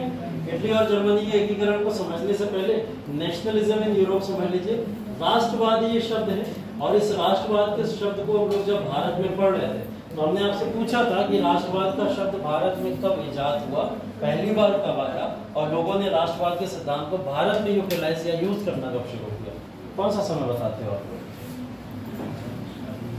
राष्ट्रवाद का सिद्धांत कब आया भारत में और कब यूज होना शुरू हुआ? 1857 की क्रांति के बाद या विद्रोह के बाद 1857 का जब विद्रोह हुआ था तब लोगों के समझ में ये आया कि राष्ट्रवाद शब्द क्या होता है, और 1885 की कांग्रेस की स्थापना ने इस बात को प्रमाणित कर दिया। ठीक है, ऐसे तो बोलते हैं। लेकिन जब राष्ट्रवाद यूरोप की बातें करते हैं हम लोग, तो ये बहुत पुराना शब्द है जो कॉइन किया गया था उस समय यूरोप की क्रांतियों के दौरान। ठीक है, राष्ट्रवाद एक ऐसी संकल्पना थी जिस संकल्पना का मतलब होता था, जिसकी डेफिनेशन की अगर मैं बात करूं तो उस डेफिनेशन के अंदर मैंने आपको बताया था, जब किसी जगह के कॉमन पीपल किसी कॉमन टेरिटरी पे उसकी ग्रोथ के लिए कार्य करते तब हम उसको राष्ट्रवाद बोलते। ये तो था common people, common territory, common good है। अगर 3 शब्दों में मैं इसको बोलूं तो राष्ट्रवाद का मतलब ये है। ठीक, मतलब एक टेरिटरी, एक सीमा होगी आपकी, एक सीमा के साथ एक लोग सभी मिले जुले एक आपस में रह रहे हैं, और एक गोल सबका होगा, पर्सपेक्टिव एक होगा, और वो गोल क्या होगा, राष्ट्र के बारे में, उसकी उन्नति के बारे में सोचना। ठीक है, चलो नेशनलिज्म यूरोप के अंदर जब आया उससे पहले की ये समस्या है इटली का एकीकरण, या उस समय की समस्या कह लीजिए इटली का एकीकरण। इटली इस समय में जो आपको दिख रहा है वो अलग अलग कलर से विभाजित होकर दिखाई दे रहा होगा, कहीं येलो दिखाई दे रहा है, कहीं पे जो भी कलर है, कलरों के बारे में नहीं पता मुझे। ठीक है, तो जो भी कलर है वो सारे कलर्स में आपको यहाँ पे इटली का विभाजन दिख रहा होगा। ठीक है, अलग अलग कलर में हमने विभाजन दिखाया हुआ। ये इटली भौगोलिक सीमा से तो जरूर जुड़ा हुआ है, लेकिन पॉलिटिकल सीमा से कहीं ना कहीं ये अलग होता था। कोई राज्य यहाँ पे ऐसा है जहाँ पे सिर्फ पोप रूल किया करते थे, पोप मतलब क्लर्जी का रूल होता था। ठीक है, यहाँ पे क्लर्जी का रूल होता था। कोई राज्य ऐसा है जहाँ पे ऑस्ट्रिया पर्शिया के लोग रूल किया करते थे। कोई राज्य यहाँ पे ऐसा हुआ करता था जहाँ पे थोड़ा बहुत पार्ट जो बचा हुआ वहाँ इटली का ओरिजिनल रूल हुआ करता था। अब भाई ये नेशनलिज्म की डेफिनेशन तो यहाँ पे बिल्कुल सटीक बैठती नहीं। हमने बोला कॉमन पीपल होना चाहिए, चलो कॉमन लोग तो है, लेकिन क्या कॉमन टेरिटरी है उनकी? नहीं, भौगोलिक सीमा ही सेम नहीं है, तो राष्ट्रवाद कैसा? लोगों के अंदर ये संकल्पना पैदा हुई कि राष्ट्रवाद एक सिद्धांत है जिसके तहत अगर हम अपने देश को जोड़ लेते हैं तो हम अपने देश की उन्नति के लिए कार्य कर सकते हैं। ये राष्ट्रवाद का सिद्धांत इटली के अंदर ऐसे आया, जर्मनी के अंदर भी ऐसा आया। अब देखिए, जब नेशनलिज्म यूरोप के अंदर जन्म ले रहा था उस समय में इटली के लिए लोगों ने प्रयास किए, जर्मनी के लिए लोगों ने प्रयास किए। यही नहीं, फ्रांस को भी इसमें काउंट किया जाएगा कि France is one of the angle, कि फ्रांस को भी हम एक एंगल मानते हैं कि फ्रांस के समय में भी क्या हुआ था, यहाँ पे यूनिफिकेशन पे जोर दिया गया और यूनिफिकेशन के लिए कार्य किया गया। फ्रांस के साथ साथ में किसके ऊपर कार्य किया गया, यहाँ पे इंग्लैंड तक इसका हिस्सा है। कौन? इंग्लैंड तक हिस्सा। इंग्लैंड ने भी अपने समय में यहाँ पर क्रांति की है। ऐसा मत समझो कि इंग्लैंड दुखी नहीं हुआ कभी, इंग्लैंड भी दुखी था। इंग्लैंड के लोगों ने भी क्रांति करी, वहां के लोगों से लड़ने के लिए, अपने यहाँ के लोगों से लड़ने के लिए, या बाहर की पावर से लड़ने के लिए। इंग्लैंड भी उस समय दुखी था। इंग्लैंड के लोगों की भी क्रांति है, पोलैंड के लोगों की भी क्रांति है। ये सारे के सारे लोग एक ही ऑब्जेक्टिव पे लड़ाई लड़ रहे हैं, वो ये था कि अपने अपने स्टेट को कॉमन बाउंड्रीज दिला पाना और उसकी उन्नति के लिए कार्य किया जाना। ये इस समय पूरे यूरोप में देखा जा रहा है। और ये कौन सी सेंचुरी जब हम बात कर रहे हैं, 19वीं शताब्दी, 19th सेंचुरी। 19वीं शताब्दी में पूरे यूरोप के अंदर एक विचारधारा बहुत तेजी से फैल गई जिसको नेशनलिज्म बोला जाता था, राष्ट्रवाद बोला जाता था। राष्ट्रवाद का एक फॉर्म लोगों के अंदर और आ गया जिसको अभी हम लोग ने पीछे रोमांटिसिज्म का नाम दिया। वो रोमांटिसिज्म का एक आइडिया और लोगों के अंदर आना शुरू हो गया कि भाई नेपोलियन तो देशों को कब्जा करने में लगा हुआ है, एक देश को छोड़ के दूसरे में घुस जाता है, वो इतना राष्ट्रवादी व्यक्ति है, फ्रांस को इतना राष्ट्रवादी बनाने की कोशिश कर रहा है, तो हम अपने ही देश के लिए कार्य करें, है ना। तो ये सारी बातें नेशनलिज्म इन यूरोप को जन्म देती हैं। राष्ट्रवाद यूरोप में इस तरीके से पनपना शुरू हो जाता है। अब आते हैं इटली के एकीकरण के ऊपर। ठीक है, इटली का एकीकरण जिसको हम लोग 48 से लेकर 71 के समय काल में पढ़ेंगे, ये पूरा का पूरा समय काल है जिस समय में इटली ने अपने आप को यूनिफाइड करना शुरू कर दिया था। ठीक है, इटली के एकीकरण के अंदर एक भूमिका, अब आप इस मैप के अंदर देखिए, ये हम लोग बात कर रहे हैं कि इटली का अलग अलग तरीके का विस्तार किस तरीके का था। ठीक है, अब हम लोग एक एक करके बात करें। जो नदन इलाका है इटली का, वो सारा का सारा इलाका किसके पास में था, ऑस्ट्रिया के पास में। इसको कौन कैप्चर किया हुआ था, ऑस्ट्रिया कैप्चर किया हुआ। ठीक है, इधर के अगर सदन थोड़े से वेस्टर्न इलाके की अगर हम बात करेंगे तो ये इलाका फ्रांस के थोड़े बहुत कंट्रोल में हुआ करता था, फ्रांस इसको अपने कंट्रोल में रखा करता था। इधर की अगर बात करें तो ये किंगडम ऑफ सर्दिनिया कहलाती थी और ये इंडिपेंडेंस से पहले का इलाका है जो थोड़ा बहुत फ्रांस के कंट्रोल में दिखाई देता है। ठीक है, चलिए इसके ऊपर आ जाते हैं। इसको बोला जाता है आपका पेपल स्टेट्स। ये जितनी स्टेट्स हैं इनको पेपल स्टेट्स के तौर पर जाना जाता है। इसको पूरी तरीके से कॉन्क्वेर किसने करा हुआ था? इटली ने इसको अपना पार्ट थोड़ा बहुत बना लिया था कॉन्क्वेर करा के। बकाया हिस्सा फ्रांस के हाथों में है या ऑस्ट्रिया के हाथों में, इसको थोड़ा बहुत कॉन्क्वेर कर लिया था। लेकिन इससे पहले ये हिस्सा किसके हाथों में था? जैसे मैंने बताया पोप या क्लर्जी के हाथों में था। किसके हाथों में था? पोप और क्लर्जी इस पूरे हिस्से के ऊपर राज किया करते थे। बाद में जाकर इटली ने इसको मिला दिया। चलो बीच का हिस्सा भी गया। सदर्न इटली को कैप्चर कौन किया हुआ था? स्पेन। ठीक है, ऊपर से भाई दबाया हुआ ऑस्ट्रिया है, नीचे से स्पेन ने दबा के रखा हुआ है। साइड से देखोगे तो फिर इधर ऑस्ट्रिया दिख रहा है, इधर थोड़ा बहुत हिस्सा हमें दिखाई दे रहा था, फ्रांस ने खींच के रखा हुआ था। यहाँ का हिस्सा थोड़ा बहुत इसके हाथों में था, इटली के हाथों में, और थोड़ा छीन के कौन ले गया था? पोप या क्लर्जी छीन। इतना बुरी तरीके से इटली विभाजित था।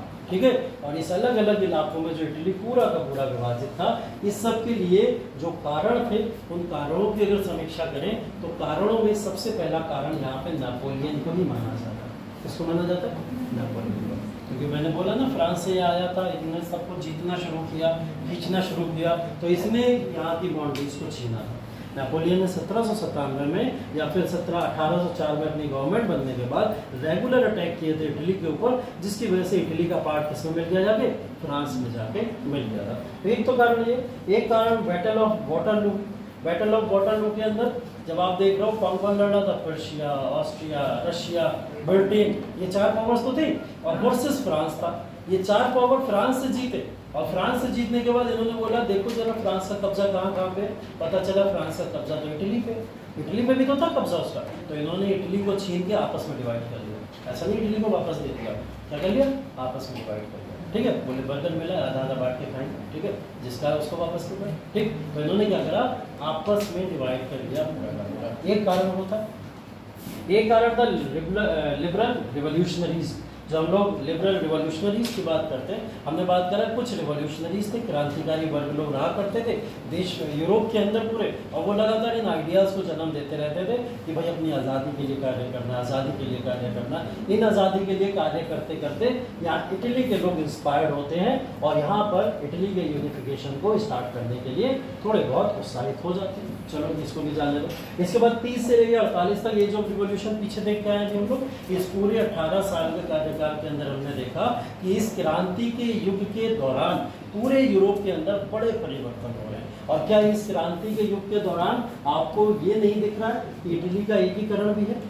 48 में क्रांति का युग समाप्त हो रहा है, तुरंत इटली अपने एकीकरण पे लग जाता है, दिख रहा है ना? तो इसका भी एक बड़ा इम्पैक्ट पड़ा होगा कि जब यहाँ पे एज ऑफ रिवॉल्यूशन चल रही होगी। ठीक, 1831 के अंदर यहाँ पर मैज़िनी और गारबेल्डी इन दोनों ने रिवॉल्यूशन करने स्टार्ट कर दिए। ठीक है, जोसेफ मैज़िनी बहुत इंपॉर्टेंट नाम है इनका, यहाँ पे आता है, जिसने इटली के एकीकरण के लिए काम किया।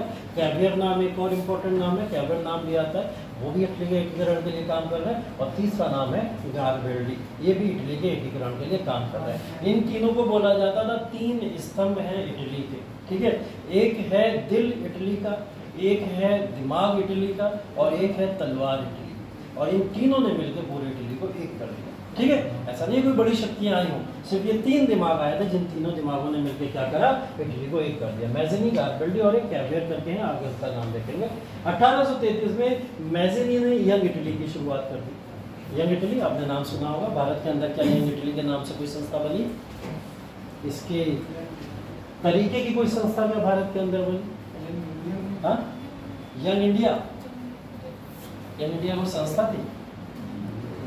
संस्था तो नहीं थी ना, मैं तो पूछ रहा हूँ संस्था क्या बनी कोई यंग इटली की तरह भारत के अंदर, जिसने यंग इटली से इंस्पायर होकर कार्य करना शुरू किया था?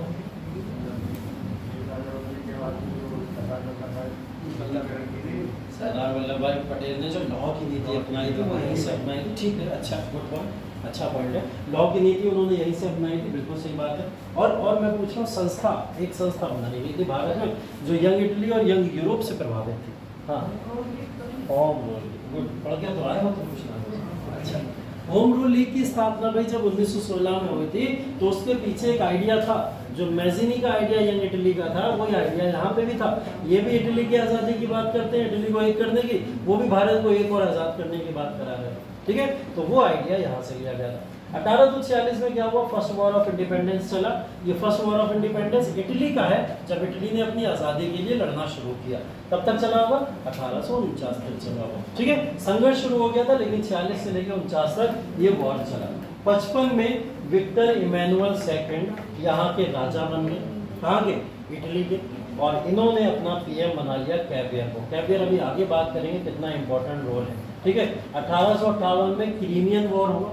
क्रीमियन वॉर हुआ ऑटोमन, ब्रिटेन, फ्रांस और रशिया, इन सारी पावर्स के बीच में, जिसमें इटली का पूरी तरीके से यहाँ पर फिर से बंटवारा करने की कोशिश की गई, ठीक है। लेकिन इसकी संधि होगी, उस संधि के बाद इटली ने अपने आप को यहाँ पर एक कर लिया, ठीक है। ये वो सारे के सारे आपको मैंने वो पॉइंट्स दिखा दिए जो जिम्मेदार हैं माना जाता है इटली के बंटवारे और उसके एकीकरण के लिए, ठीक है। चलिए अब यहाँ से कहानी शुरू करते हैं। इटली बेसिकली इतने सारे पार्ट्स में डिवाइडेड तो था, इन सारे पार्ट्स के अंदर हम लोग 3 नाम जो इम्पोर्टेंट ले रहे हैं, वो 3 नाम हम लोग क्या क्या बात कर रहे हैं। एक बात कर रहे हैं हम लोग कैवियर का नाम कर रहे हैं, एक गारबल्डी का बात कर रहे हैं, और एक मैज़नी की बात कर रहे हैं। ये 3 व्यक्ति। मैज़नी एक बहुत क्रांतिकारी व्यक्ति थे। 20-21 साल की उम्र में इनको जेल हो गई, ठीक है। 20-21 साल की उम्र में इनको जेल में बंद करके डाल दिया गया था, और जेल में बंद करने का कारण ये था, क्रांतिकारी गतिविधियों के लिए जाना चाहते थे। क्रांतिकारी गतिविधियां सरकार के अंडर में रहकर दूसरी सरकार के अगेंस्ट में लगातार चलाया करते थे, ठीक है। तो ये इटली के एक बहुत बड़े लीडर के तौर पर तब उभर के आए जब इन्होंने यंग इटली की फॉर्मेशन करी। यंग इटली में करा क्या करते थे, कई सारे ग्रुप्स को उसमें ज्वाइन कराया करते थे, इंटरनली ज्वाइन कराते थे, ठीक है। इंटरनली सबको ज्वाइन कराते थे और ज्वाइन करा के एक बड़ा विद्रोह छेड़ दिया करते थे किसी ना किसी सरकार को, या किसी ना किसी, यहाँ पर जितने भी पावर्स आपको दिख रहे हैं, इन सब में घुस से किसी ना किसी को तंग कर आया करते थे। ऐसा नहीं है जीत जाते थे, क्या करते थे, तंग करने का काम किया करते थे, ठीक है। तो मैज़नी से लगभग पूरा इटली कांपा हुआ था। वो ये जानते थे कि इटली के अंदर अगर मैज़नी को खुला छोड़ दिया तो ये व्यक्ति अकेले इटली को आज़ाद कराने की क्षमता रखता है। तो मैज़नी को क्या करा गया, अरेस्ट करके जेल में डाल दिया, ठीक है। मैज़नी ने ये कार्य किया। इनसे सीख के आगे बढ़े गारबेल्डी और कैवियर, ठीक है। गारबेल्डी और कैवियर ने क्या करा, धीरे धीरे अपने समुदाय बनाए, अपने संगठन बनाए, और उन संगठनों को बना के इटली को एकीकृत करना शुरू किया। जैसे कैवियर जाने जाते हैं, जो ये किंगडम ऑफ 2 सेशल्स है, इस पूरे राज्य को इटली में मिलाने के लिए, ठीक है। पेपल स्टेट्स और ऊपर के जो इलाके हैं टुस्कैनी वगैरह, इस पूरे के पूरे इलाकों को जोड़ने के लिए कौन जाने जाते हैं, वो गारबेल्डी जाने जाते हैं, ठीक है। अब इटली को जोड़ने के लिए इन दोनों के नाम आते हैं, लेकिन इन सबको रास्ता किसने दिखाया था, मैज़नी ने दिखाया था। इस वजह से बोला जाता है कि दिमाग, दिल और तलवार, ये तीनों लोग थे जिन्होंने इटली के एकीकरण का कार्य किया होगा, ठीक है। अब एक एक करके इसके चरण की बात कर लेते हैं, जैसे हमने वहाँ पे बात करी थी, इसमें भी एक एक करके इनके चरण की बात कर लेते हैं, ठीक है। बात चल रही है 1848 में, ठीक है। ये इटली के एकीकरण का पहला चरण है, और इटली के एकीकरण में पहले चरण में जब बात हो रही है तो हम लोग पिडमॉन्ट और सर्देनिया की बात करते हैं। पिडमॉन्ट और सर्देनिया देख लो कौन सा इलाका है, पिडमॉन्ट और सर्देनिया ये वाला इलाका है, इसको सर्देनिया का इलाका बोला जाता है, और इसी इलाके को मिला के सर्देनिया और पिडमॉन्ट का इलाका बोला जाता है। क्लियर है ये बात। मैप का सबसे टॉप का पोजीशन पिडमॉन्ट और सर्देनिया की बात हो रही है। पिडमॉन्ट और सर्देनिया का जब यहाँ पर एकीकरण से बात हुई, इससे रिलेटेड यहाँ पर जब जिस तरीके से संगठन बनाए गए, इन संगठन के अंदर जो इम्पोर्टेंट लीडर के तौर पर जाने जाते हैं वो कैवियर जाना चाहते हैं। कैवियर आए, कैवियर ने आने के बाद में नेपोलियन थर्ड के साथ में एक संधि साइन कर ली। नेपोलियन थर्ड तो नेपोलियन बोनापार्ट तो निपट चुके हैं इस समय, मैंने बोला उनका हत्या मतलब मृत्यु हो गई थी इस समय, लेकिन उनके वंशज चले आए हैं इस समय, जो वंशज इस समय नेपोलियन बोनापार्ट थे, और नेपोलियन बोनापार्ट इस समय फ्रांस के राजा थे, ठीक है। कौन है, फ्रांस के राजा, ठीक है। फ्रांस के किंग के तौर पर जाना जाता है। नेपोलियन थर्ड ने इनके साथ में एक संधि साइन कर ली कैवियर के साथ में, और इस संधि को नाम दिया जाता है फ्लैम्बियर्स की संधि। फ्लैम्बियर्स की संधि बेसिकली किसके लिए थी, अब यहाँ पे वापस से आओ, इस चीज़ को समझो।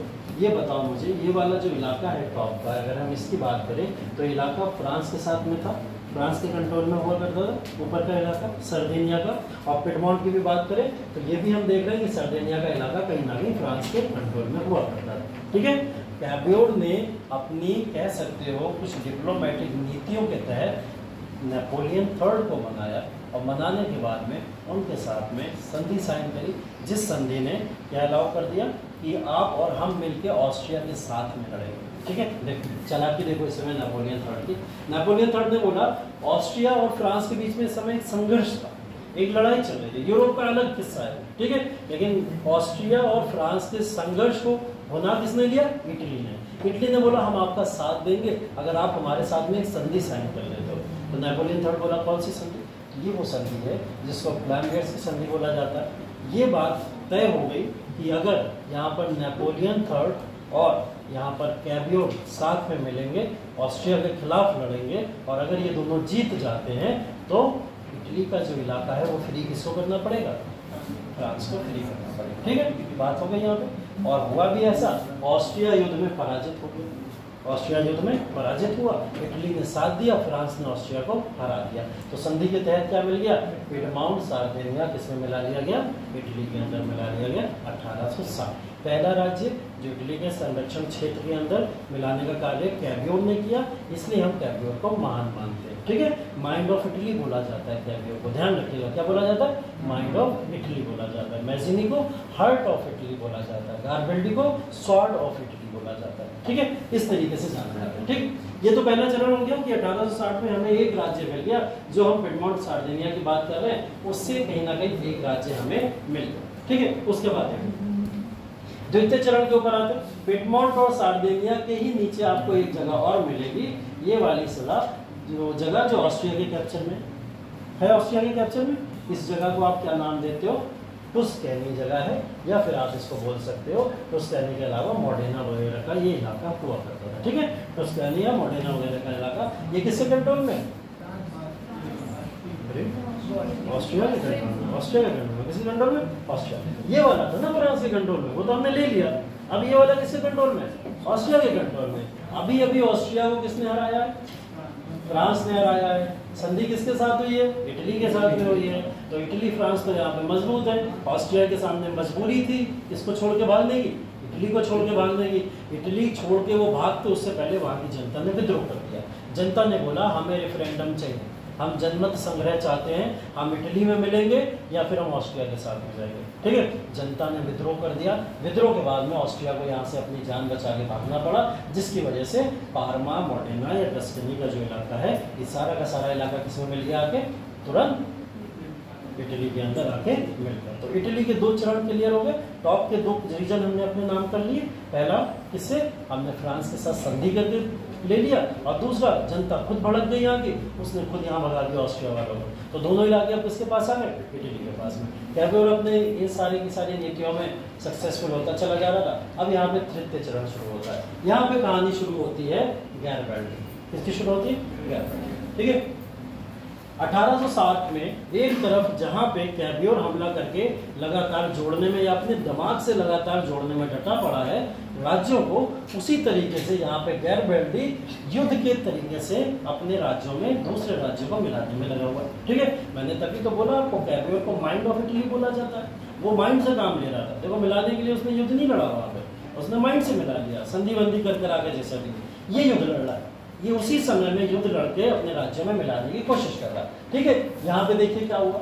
अब यहाँ पे एक चीज हुई, यूनिफिकेशन ऑफ इटली का तृतीय चरण शुरू होता है। गैरबेल्डी का यहाँ पे नाम इसलिए लिया जाता है क्योंकि इस समय पे इसने सिसिली और नेपल्स के ऊपर अपना अधिकार कर लिया था। सिसिली और नेपल्स को समझ लें, सिसिली और नेपल्स। ठीक है, सिसिली का ये इलाका आपको दिखाई दे रहा है, ये है, और नेपल्स का ये छोटा सा इलाका आपको दिखाई दे रहा होगा यहाँ पे आसपास। ठीक है, तो ये नेपल्स का इलाका हो गया, और ये किसका है? सिसिली का इलाका है। सिसिली सबसे दक्षिणतम बिंदु था, और ये दक्षिणतम बिंदु किसके कंट्रोल में था बताओ? यहाँ पे स्पेन इसको अपने पास में रखा करता था, स्पेन के कंट्रोल में हुआ करता था। ठीक है, और यही नेपल्स का भी इलाका थोड़ा बहुत जो है वो स्पेन और फ्रांस के ही सहयोग से कहीं ना कहीं उनके कंट्रोल में रहा करता था। तो अगर हम देखें ये सिसिली का इलाका और इधर नेपल्स का इलाका, ये पूरा का पूरा इलाका किसने अपने कंट्रोल में ले लिया? यहाँ पे गैरबेल्डी ने। मैंने बोला इटली कोई एक व्यक्ति का नाम नहीं, इटली क्या है? 3 समूह के मिला के नाम है। देखो, बहुत बड़ा एक डिफरेंस है भारत की आज़ादी में और दूसरे देशों की आज़ादी में। बड़ा डिफरेंस पता क्या? यहाँ पे जब भी आज़ादी की बात की जाती है तो कभी स्तंभों का नाम नहीं लिया जाता है। ठीक है, जो एक ड्रॉबैक है हमारे में। ठीक है, हमारे स्तंभों का नाम नहीं लिया जाता है। हम हमेशा एक बात करते हैं कि गांधी जी की वजह से हमें आज़ादी मिली, सिर्फ इतना बोल देते, बात खत्म हो जाए, ऐसे ही तो बोल देते, ठीक है, इतना। इसके आगे ब्रॉड में बात करना कोई नहीं चाहता, ठीक है। अगर हम ये बोलते कि भगत सिंह, सुभाष चंद्र बोस, ठीक, गांधी जी, ठीक, ऐसे लोग थे, या सरदार वल्लभ भाई पटेल भी उस समय में जिस तरीके से एक्टिव थे, ये स्तंभ के तौर पर कार्य कर रहे थे, इन स्तंभों की वजह से हमें आज़ादी मिली, तब हम शायद मानते कि हाँ ये बात अब सही हुई है इस बात से। तो अगर मैं भारत के इन पर्सनैलिटीज़ को कंपेयर कराऊं, गांधी किसको बोला जाएगा इन तीनों में, बताओ? मैजिनी में, गारबेल्डी में, कैवियर में गांधी किसको बोलोगे? कैवियर को बोलोगे? मैंने पूछा गांधी किसको बोला जाएगा इस बात से? चलो क्वेश्चन आसान कर देता हूँ, ये बताइए सुभाष चंद्र बोस किसको बोला जाएगा?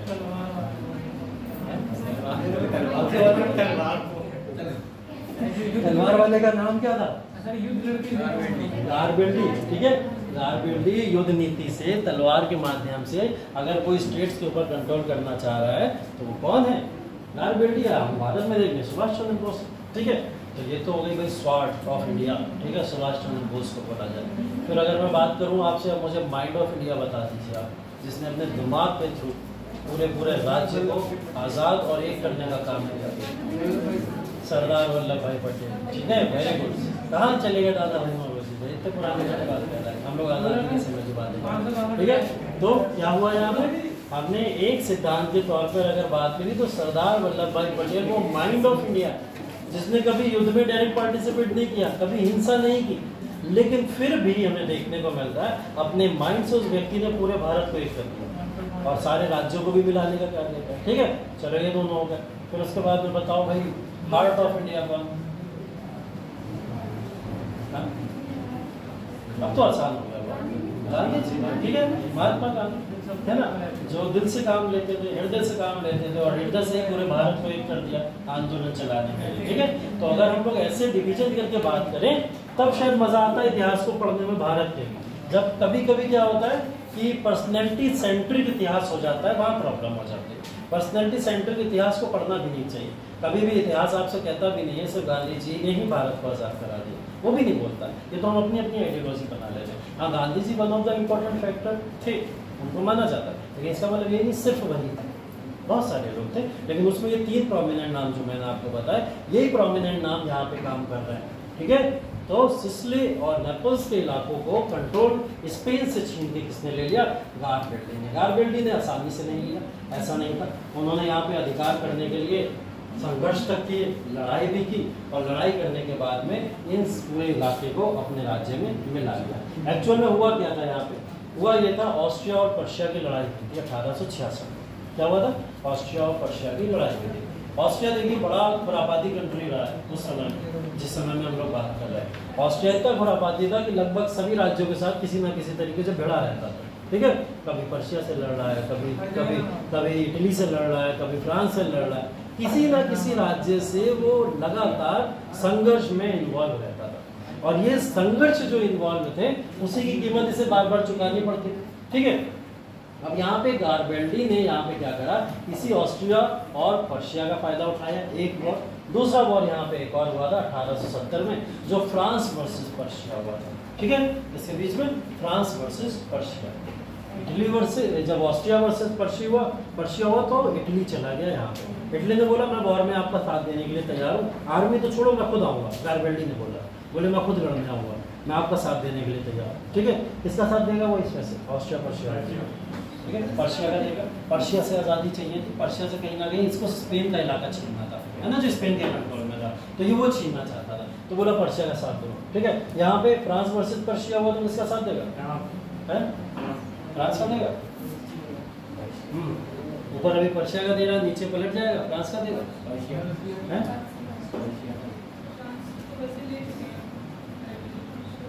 फ्रांस की जो टेरिटरी थी वो तो हमने ले ली, ठीक है, लेकिन यहाँ पर पर्शिया को साथ छोड़ के फ्रांस के साथ आ गया, ठीक है। फ्रांस के साथ मैंने बोला ना डिप्लोमेटिक नीतियाँ हर जगह काम करती है, युद्ध में कोई किसी का सगा नहीं होता, जहाँ फायदा दिखेगा वहाँ जाएंगे, ठीक है। ये किसके साथ चल रहा है? फ्रांस के साथ, क्योंकि फ्रांस से एक सहयोग मिल सकता था और बाउंड्रीज को छुड़ाने में जो पर्शिया के कंट्रोल में अभी भी थी, ठीक है। पर्शिया के कंट्रोल में इटली की कुछ बाउंड्रीज थी, उनको कंट्रोल करने में, और इसकी किस्मत इतनी अच्छी थी कि ये जिधर से खड़ा हो जाता था वो पावर जीत जाएगा, ठीक है। पर्शिया के साथ खड़ा हुआ, जब पर्शिया जीत गई, इधर फ्रांस के साथ खड़ा हुआ, फ्रांस जीत गई, तो जैसे जीते तुरंत क्या हो जाता था, उन बाउंड्रीज पे या टेरिटरीज पे इसका कब्जा हो जाएगा, ठीक है। तो गारिबल्डी को इसलिए माना जाता है इटली के यूनिफिकेशन के लिए कहीं ना कहीं जिम्मेदार, ठीक है। इसके बाद इटली के एकीकरण का चौथा चरण अगर हम लोग देखें तो चौथे चरण के अंदर यहाँ पर रोम और वेनेशिया, रोम और वेनेशिया ये बेसिकली इटली के बाहर के इलाके, इटली के बाहर ही, ठीक है। रोम और वेनेशिया की अगर बात करें 1860 में वेनेशिया पे अधिकार हो गया और वेनेशिया को इन्होंने अपने पार्ट में मिला दिया। वेनेशिया देखो रोम का एक इलाका है, उस रोम के इलाके को इटली कैप्चर करके अपने इलाके में मिला लाया, ठीक है। इसकी बदौलत यहाँ कैबियर और गारिबल्डी दोनों का दिमाग और तलवारें चली, ठीक है, जिसकी वजह से इन्होंने इसको मिला लिया। 70 में इसने रोम तक पे अपना अधिकार कर लिया।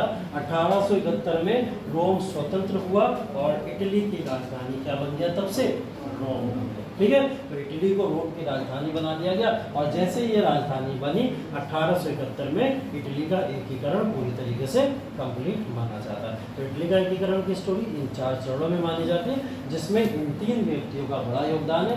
इन 3 व्यक्तियों को आप भारत के कुछ इलाकों के व्यक्तियों से कंपेयर करके आंसर के फॉर्म में लिख सकते हो, अगर ऐसा क्वेश्चन आपसे पूछा जाए। तीनों के अलग अलग योगदान है, लेकिन उससे पहले लिख लीजिए आप, हेडिंग डाल लीजिए इटली का एकीकरण 1848 से 1848 से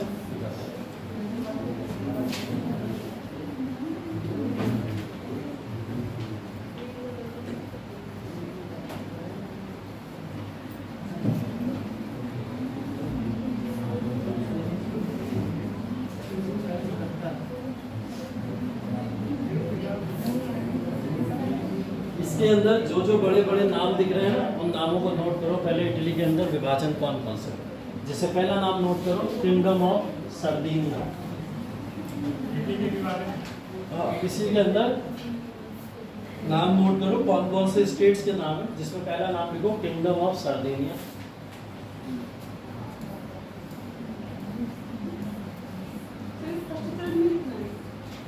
अभी चरण नहीं लिखा रहा, अभी सिर्फ नाम लिखा रहा हूँ, किन किन नामों की यहाँ पर चर्चा की जाएगी। पहला नाम लिखिए किंगडम ऑफ सर्दिनिया, दूसरा नाम लिखिए पिडमॉन्ट, ये लिखा हुआ, दूसरा नाम लिखिए पिडमॉन्ट।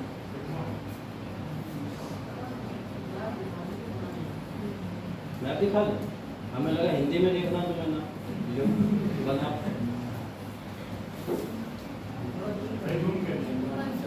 इसमें प्रॉब्लम ये जूम नहीं होता है।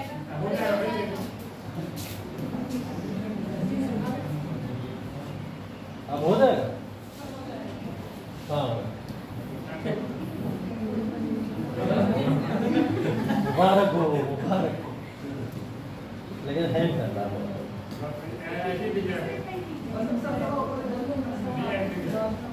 हाँ इतना किंगडम ऑफ सर्दिनिया के साथ पिडमॉन्ट लिख लेना, पिडमॉन्ट के बाद बना लो, मैप बना लो, बहुत अच्छी बात। वैसे तो मैं मैप ही बनाता हूँ क्लास में।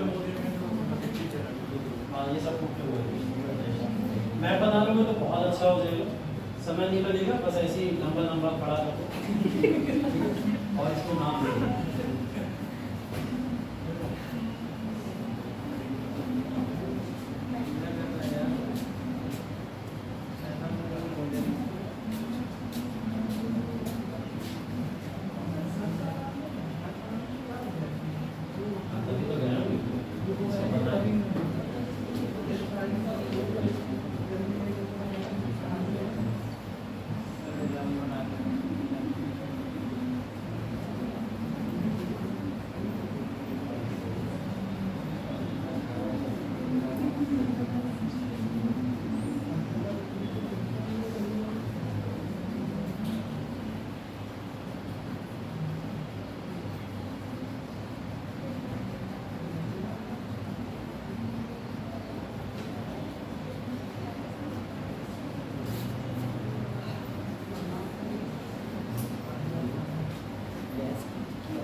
3 पार्ट में बनाना है। हाँ मतलब मैं कैसे बनाना 3 बार हाँ मतलब 3 पार्ट में डिवाइड करना है ना।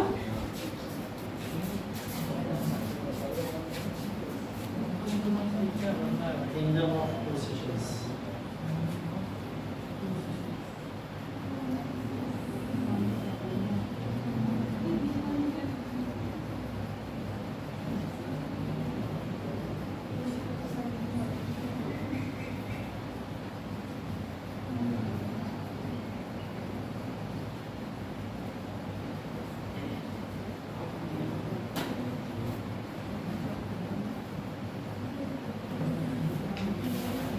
ये वो PCS के लिए ठीक है, IS बस PCS के लिए ठीक है।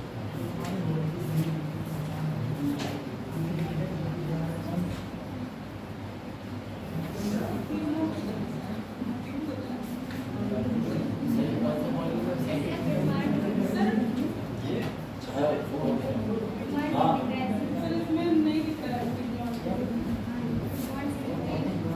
कहाँ लिखना है। ये जो इलाका है ना सर्दिनिया का, ये और ये इन दोनों का सदर्न इलाका पिडमॉन्ट कहलाता है, ठीक है। इन दोनों का सदर्न इलाका पिडमॉन्ट कहलाता है। ये पेपल स्टेट्स है, ये पेपल स्टेट्स है, ये किंगडम ऑफ टू सेशंस है।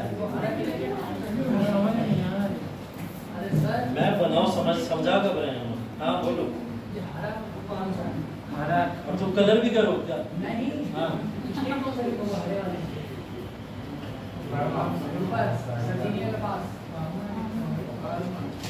हरा होता कौन सा? ग्रीन सर, ग्रीन वाला। अच्छा ग्रीन। ये परमा है, परमा और मोडेना, ठीक है। परमा और मोडेना अंग्रेजी में पता है बेटा, हिंदी में नहीं पता। शादी होने में है?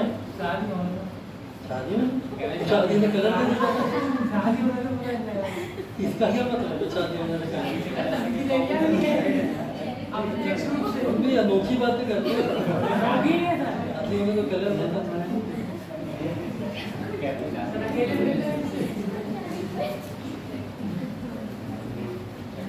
वो है वो सब क्या करे।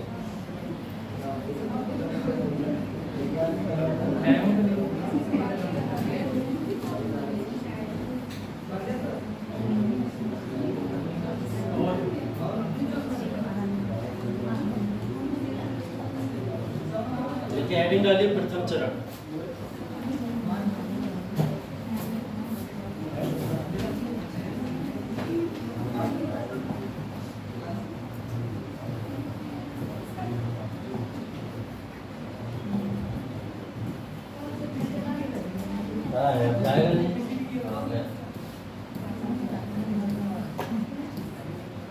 ठीक है प्रथम चरण। ये बस आगे और लिख लेना डैश लगा लगा के, जहाँ मैप बनाया कौन सा किसके कंट्रोल में था उस समय, ठीक है। बस पता चलेगा आपको कि कौन सा किसके कंट्रोल में था। ये और लिख लेना, ब्रैकेट कर करके इसको लिख लो आप, कौन सा किसके कंट्रोल में था।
बस 6:30 का आया हुआ, 9:15 बजे।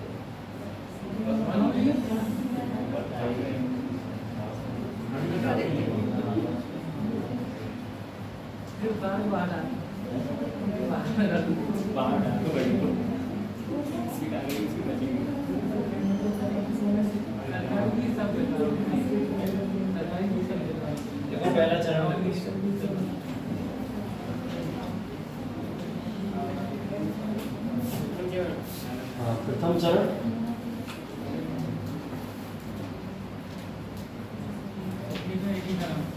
इटली के एकीकरण में प्रथम चरण में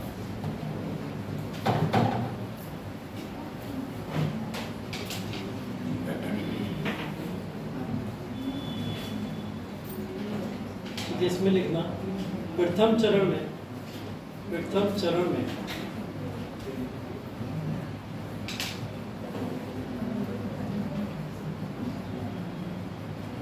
इटली ने ऑस्ट्रिया से, प्रथम चरण में इटली ने ऑस्ट्रिया से इटली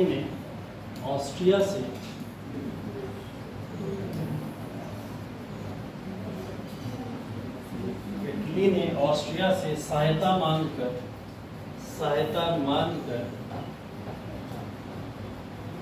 इटली ने ऑस्ट्रिया से सहायता मांगकर पिडमोंट और सार्डिनिया को आज़ाद कराने की कोशिश की।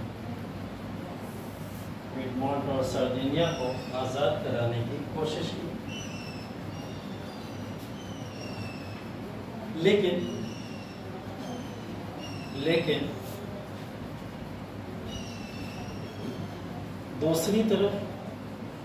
दूसरी तरफ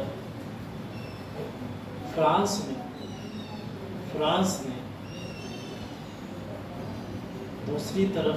ने इटली को भरोसा दिलाया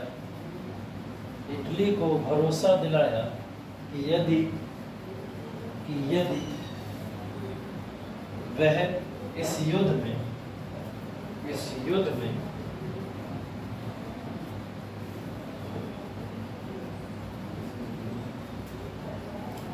फ्रांस का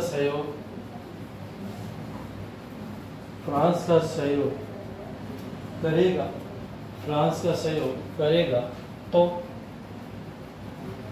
पिडमोंट और सार्डिनिया का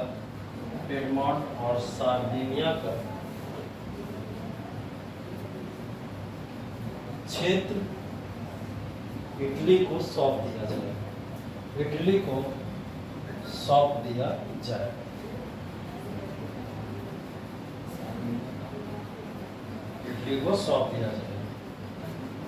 इसलिए काबुल और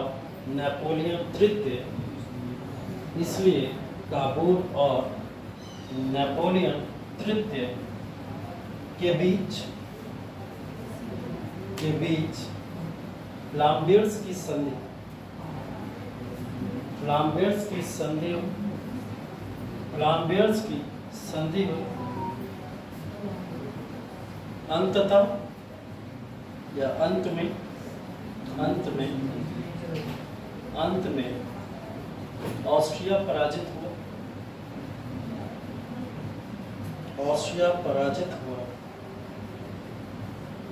और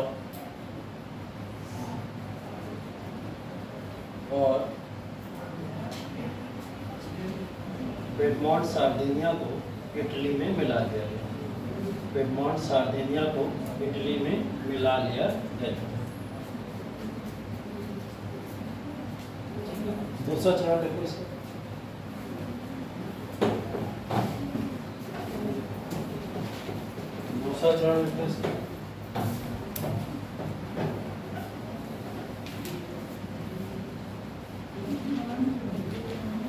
पिडमोंट सार्डिनिया से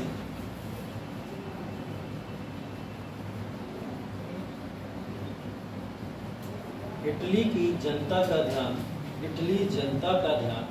सीधा पार्मा, मोडेना और टस्कनी पे गया।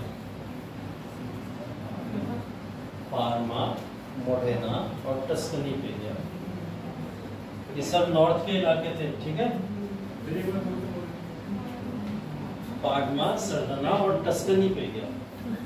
पिडमोंट सार्डिनिया से जनता का ध्यान सीधा पार्मा, मोडेना और टस्कनी पर गया, जहां पे इन राज्यों ने जनमत संग्रह कर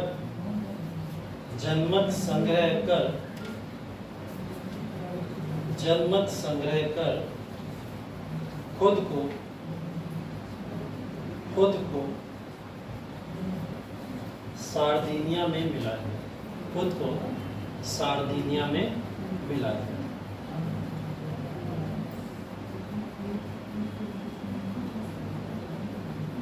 ठीक है, अगला चरण लिखिए, तृतीय चरण 1860 में सिसिली और नेपल्स 1860 में सिसिली और नेपल्स पर गारबेल्डी ने अधिकार कर लिया। गारबेल्डी ने युद्ध के माध्यम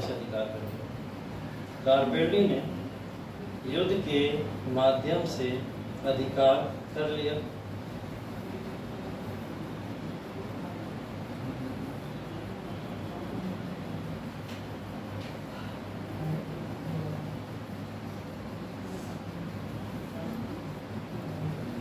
ठीक है, अगला चरण इसमें लिख लेना, इसमें वॉर भी लिख लो, 1866 का लिख लो, ऑस्ट्रिया वर्सेस पर्शिया। ये दो वॉर भी मेंशन कर लो इसी समय में, ऑस्ट्रिया वर्सेस पर्शिया और फ्रांस वर्सेस पर्शिया 1866 1870। ये स्टोरी तो याद रहेगी आपको, पहले पर्शिया के साथ में था, फिर कहाँ चला गया, फ्रांस के साथ में, बस अपना समर्थन लेने के लिए। जिसके बाद पर्शिया, ऑस्ट्रिया वर्सेस पर्शिया, वैसे इसे प्रूशिया बोला जाता है। ठीक है, इसका जो उच्चारण है वो प्रूशिया है। पर्शिया तो हम लोग उसको पारस को भी बोलते हैं। ठीक है, तो ये इसको प्रूशिया बोला जाता है, वैसे इसका उच्चारण है इधर फ्रांस वर्सेस प्रूशिया। ठीक, अगला चरण देखिए 4।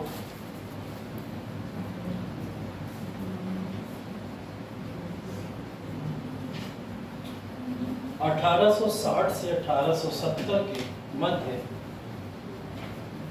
1860 से 1870 के मध्य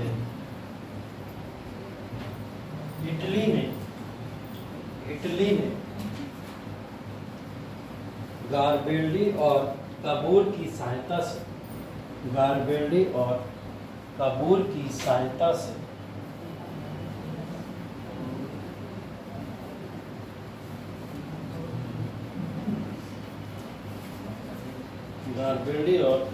सहायता से वेनेशिया और रोम पर अधिकार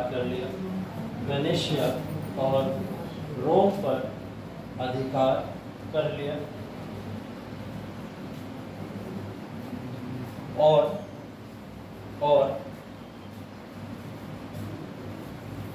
अंततः इटली का एकीकरण समाप्त हो। इटली का एकीकरण समाप्त।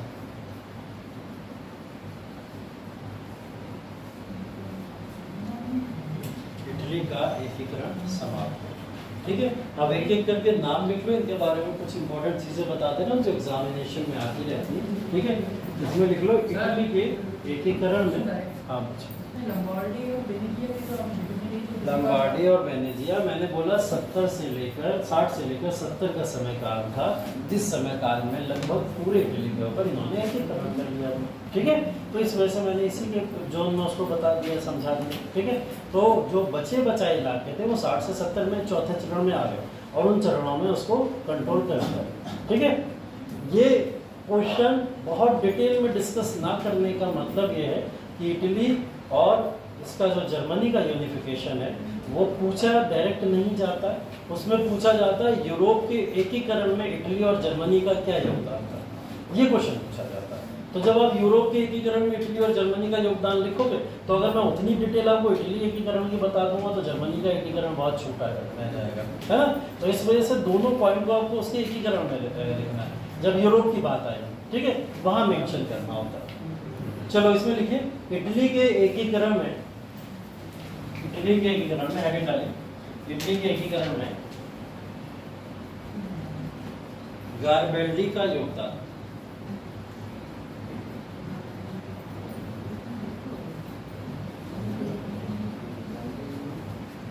गारबेल्डी का योगदान। इसमें लिखूं, पहला पॉइंट लिखूं 1860 में गारबेल्डी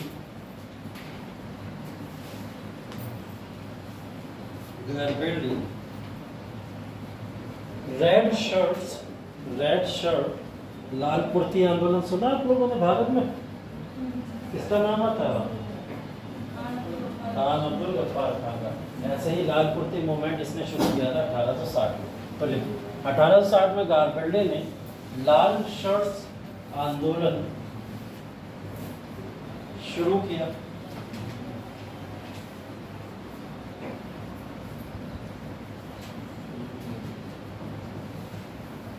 1861 में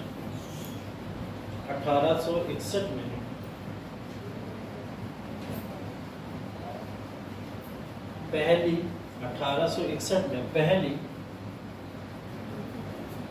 इतावली बैठक संपन्न हुई। इतावली इटली को ही बोला जा रहा है। इतावली बैठक संपन्न हुई जिसमें इमैनुअल फ्रैंक को राजा घोषित किया गया। इमैनुअल फ्रैंक को राजा घोषित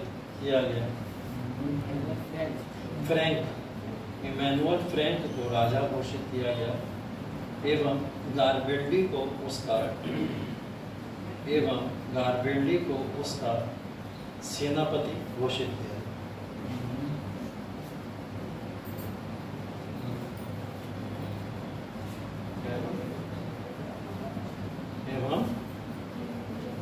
गारबेल्डी को उसका सेनापति नियुक्त किया गया। गारबेल्डी के माध्यम से इटली ने कई सारे क्षेत्रों को अपने भाग में मिलाया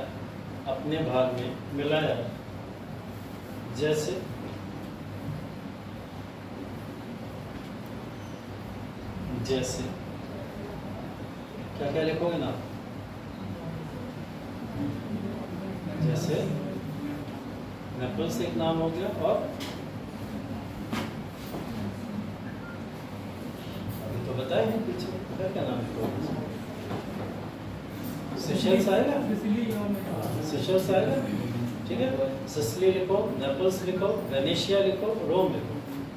सिसिली, नेपल्स, वेनेशिया, रोम।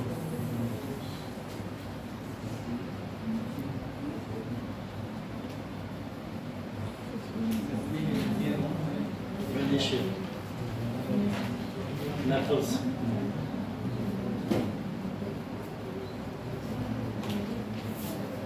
ठीक है। तो ये तीनों का योगदान कुछ ना कुछ इस तरीके का रहा है।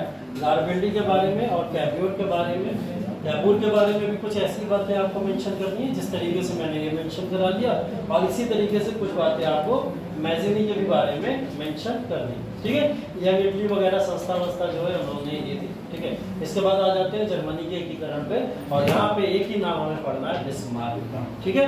बिस्मार्क सबसे इम्पोर्टेंट बोला जाता है। बिस्मार्क सिर्फ जर्मनी का एकीकरण करने के लिए नहीं जाना जाता, ये पूरे यूरोप का एकीकरण करने के लिए जाना जाता है, ठीक है। तो बिस्मार्क को एक जाना जाता है, इनकी भूमिका किस तरीके की है। इसके अंदर इम्पोर्टेंट जो इलाके हैं वो इलाके देख लीजिए ध्यान से, ठीक। इन इलाकों को यहाँ पे देख सकते हैं हम लोग, कौन सा इलाका, जिस तरीके से इटली को हमने देखा वैसे जर्मनी के कुछ इलाके अलग अलग क्षेत्रों के माध्यम से अलग अलग पावर्स के हाथों में है, ठीक है। जैसे ये वाला इलाका जो आपको दिख रहा है इस कलर से पूरा का पूरा, ये इलाका पर्शिया के हाथों में था प्रॉपर, ठीक है। किसके हाथों में? पर्शिया, ठीक। जब हम लोग यूनिफिकेशन ऑफ जर्मनी पढ़ते हैं तो 65 से लेके 71 की बात होती है। कब से कब तक? 65 से 71। इटली की बात कब से कब तक होगी?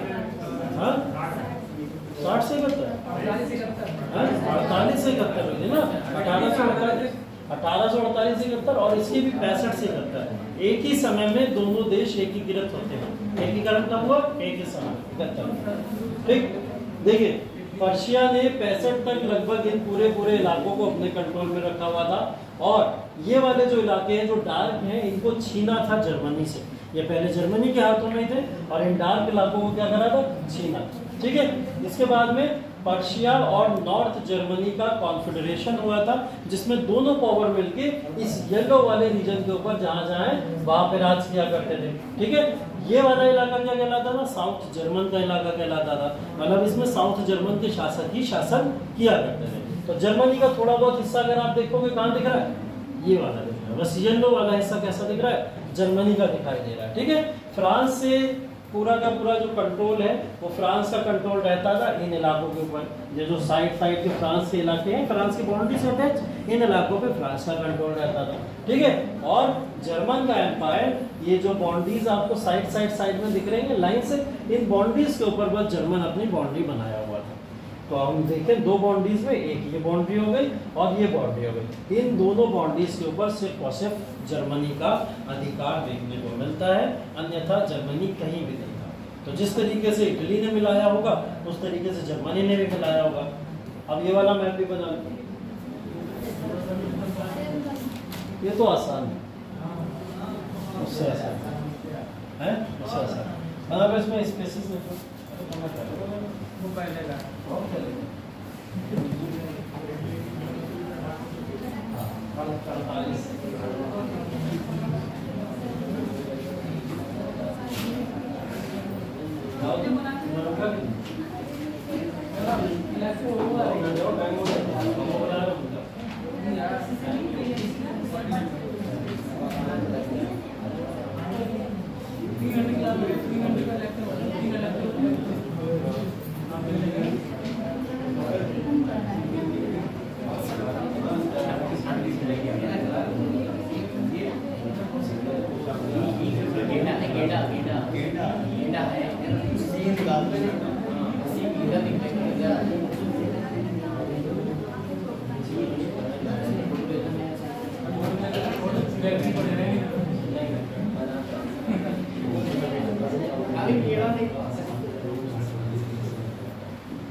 अगले क्लास में चलेंगे, तीसरा क्लास।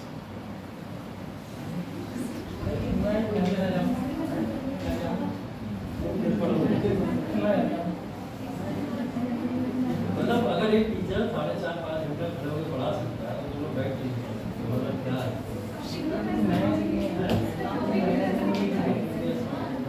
ऐसे ही करना चाहिए।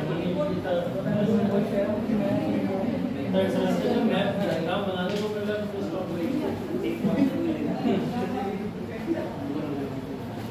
जहाँ इन लोग को खुद मेहनत पड़ जाती है वहाँ बोला जाता है शुद्ध भाषा में मौत आ जाती है। खुद ना मास्टर चिल्लाता है खड़े होकर, बस चुपचाप सुनते रहेंगे। बोला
इटली और जर्मनी दोनों के बारे में जब आप लोग लिखना शुरू करते हो तो वहाँ से लिखना नहीं होता है और ये कंपल्सरी होता है। तो अभी मैं राउंड लेना शुरू करूँगा, देखता हूँ किस किसकी कॉपी में बना है। ऐसे डब्बे बना लो बड़े से, जैसा लिखा हुआ वैसा ना लिखे कोई दिक्कत नहीं। और ऐसा एग्जाम बनाना भी नहीं है, मैं ये भी नहीं कर रहा। सिर्फ ब्लॉक्स बना लो, ब्लॉक्स में लिखो, ठीक है? ब्लॉक्स बना लो, ब्लॉक्स में लिखो कि ऊपर क्या है, उसके नीचे कौन सा स्टेट है, उसके नीचे कौन सा है, साइड में कौन सा स्टेट। ऐसे ही मैं नहीं कह रहा हूँ सबकी आंख अच्छी हो।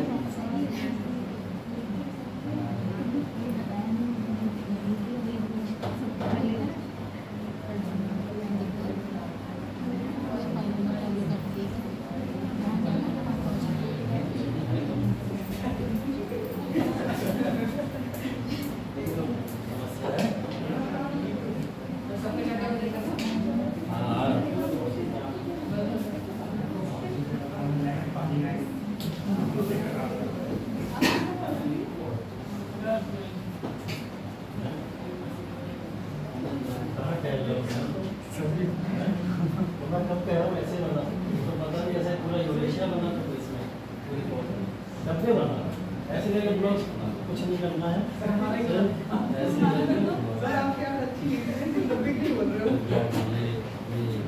नॉर्थ में लिखा दो, ये साउथ में लिखा दो, ये जरूरी नहीं है।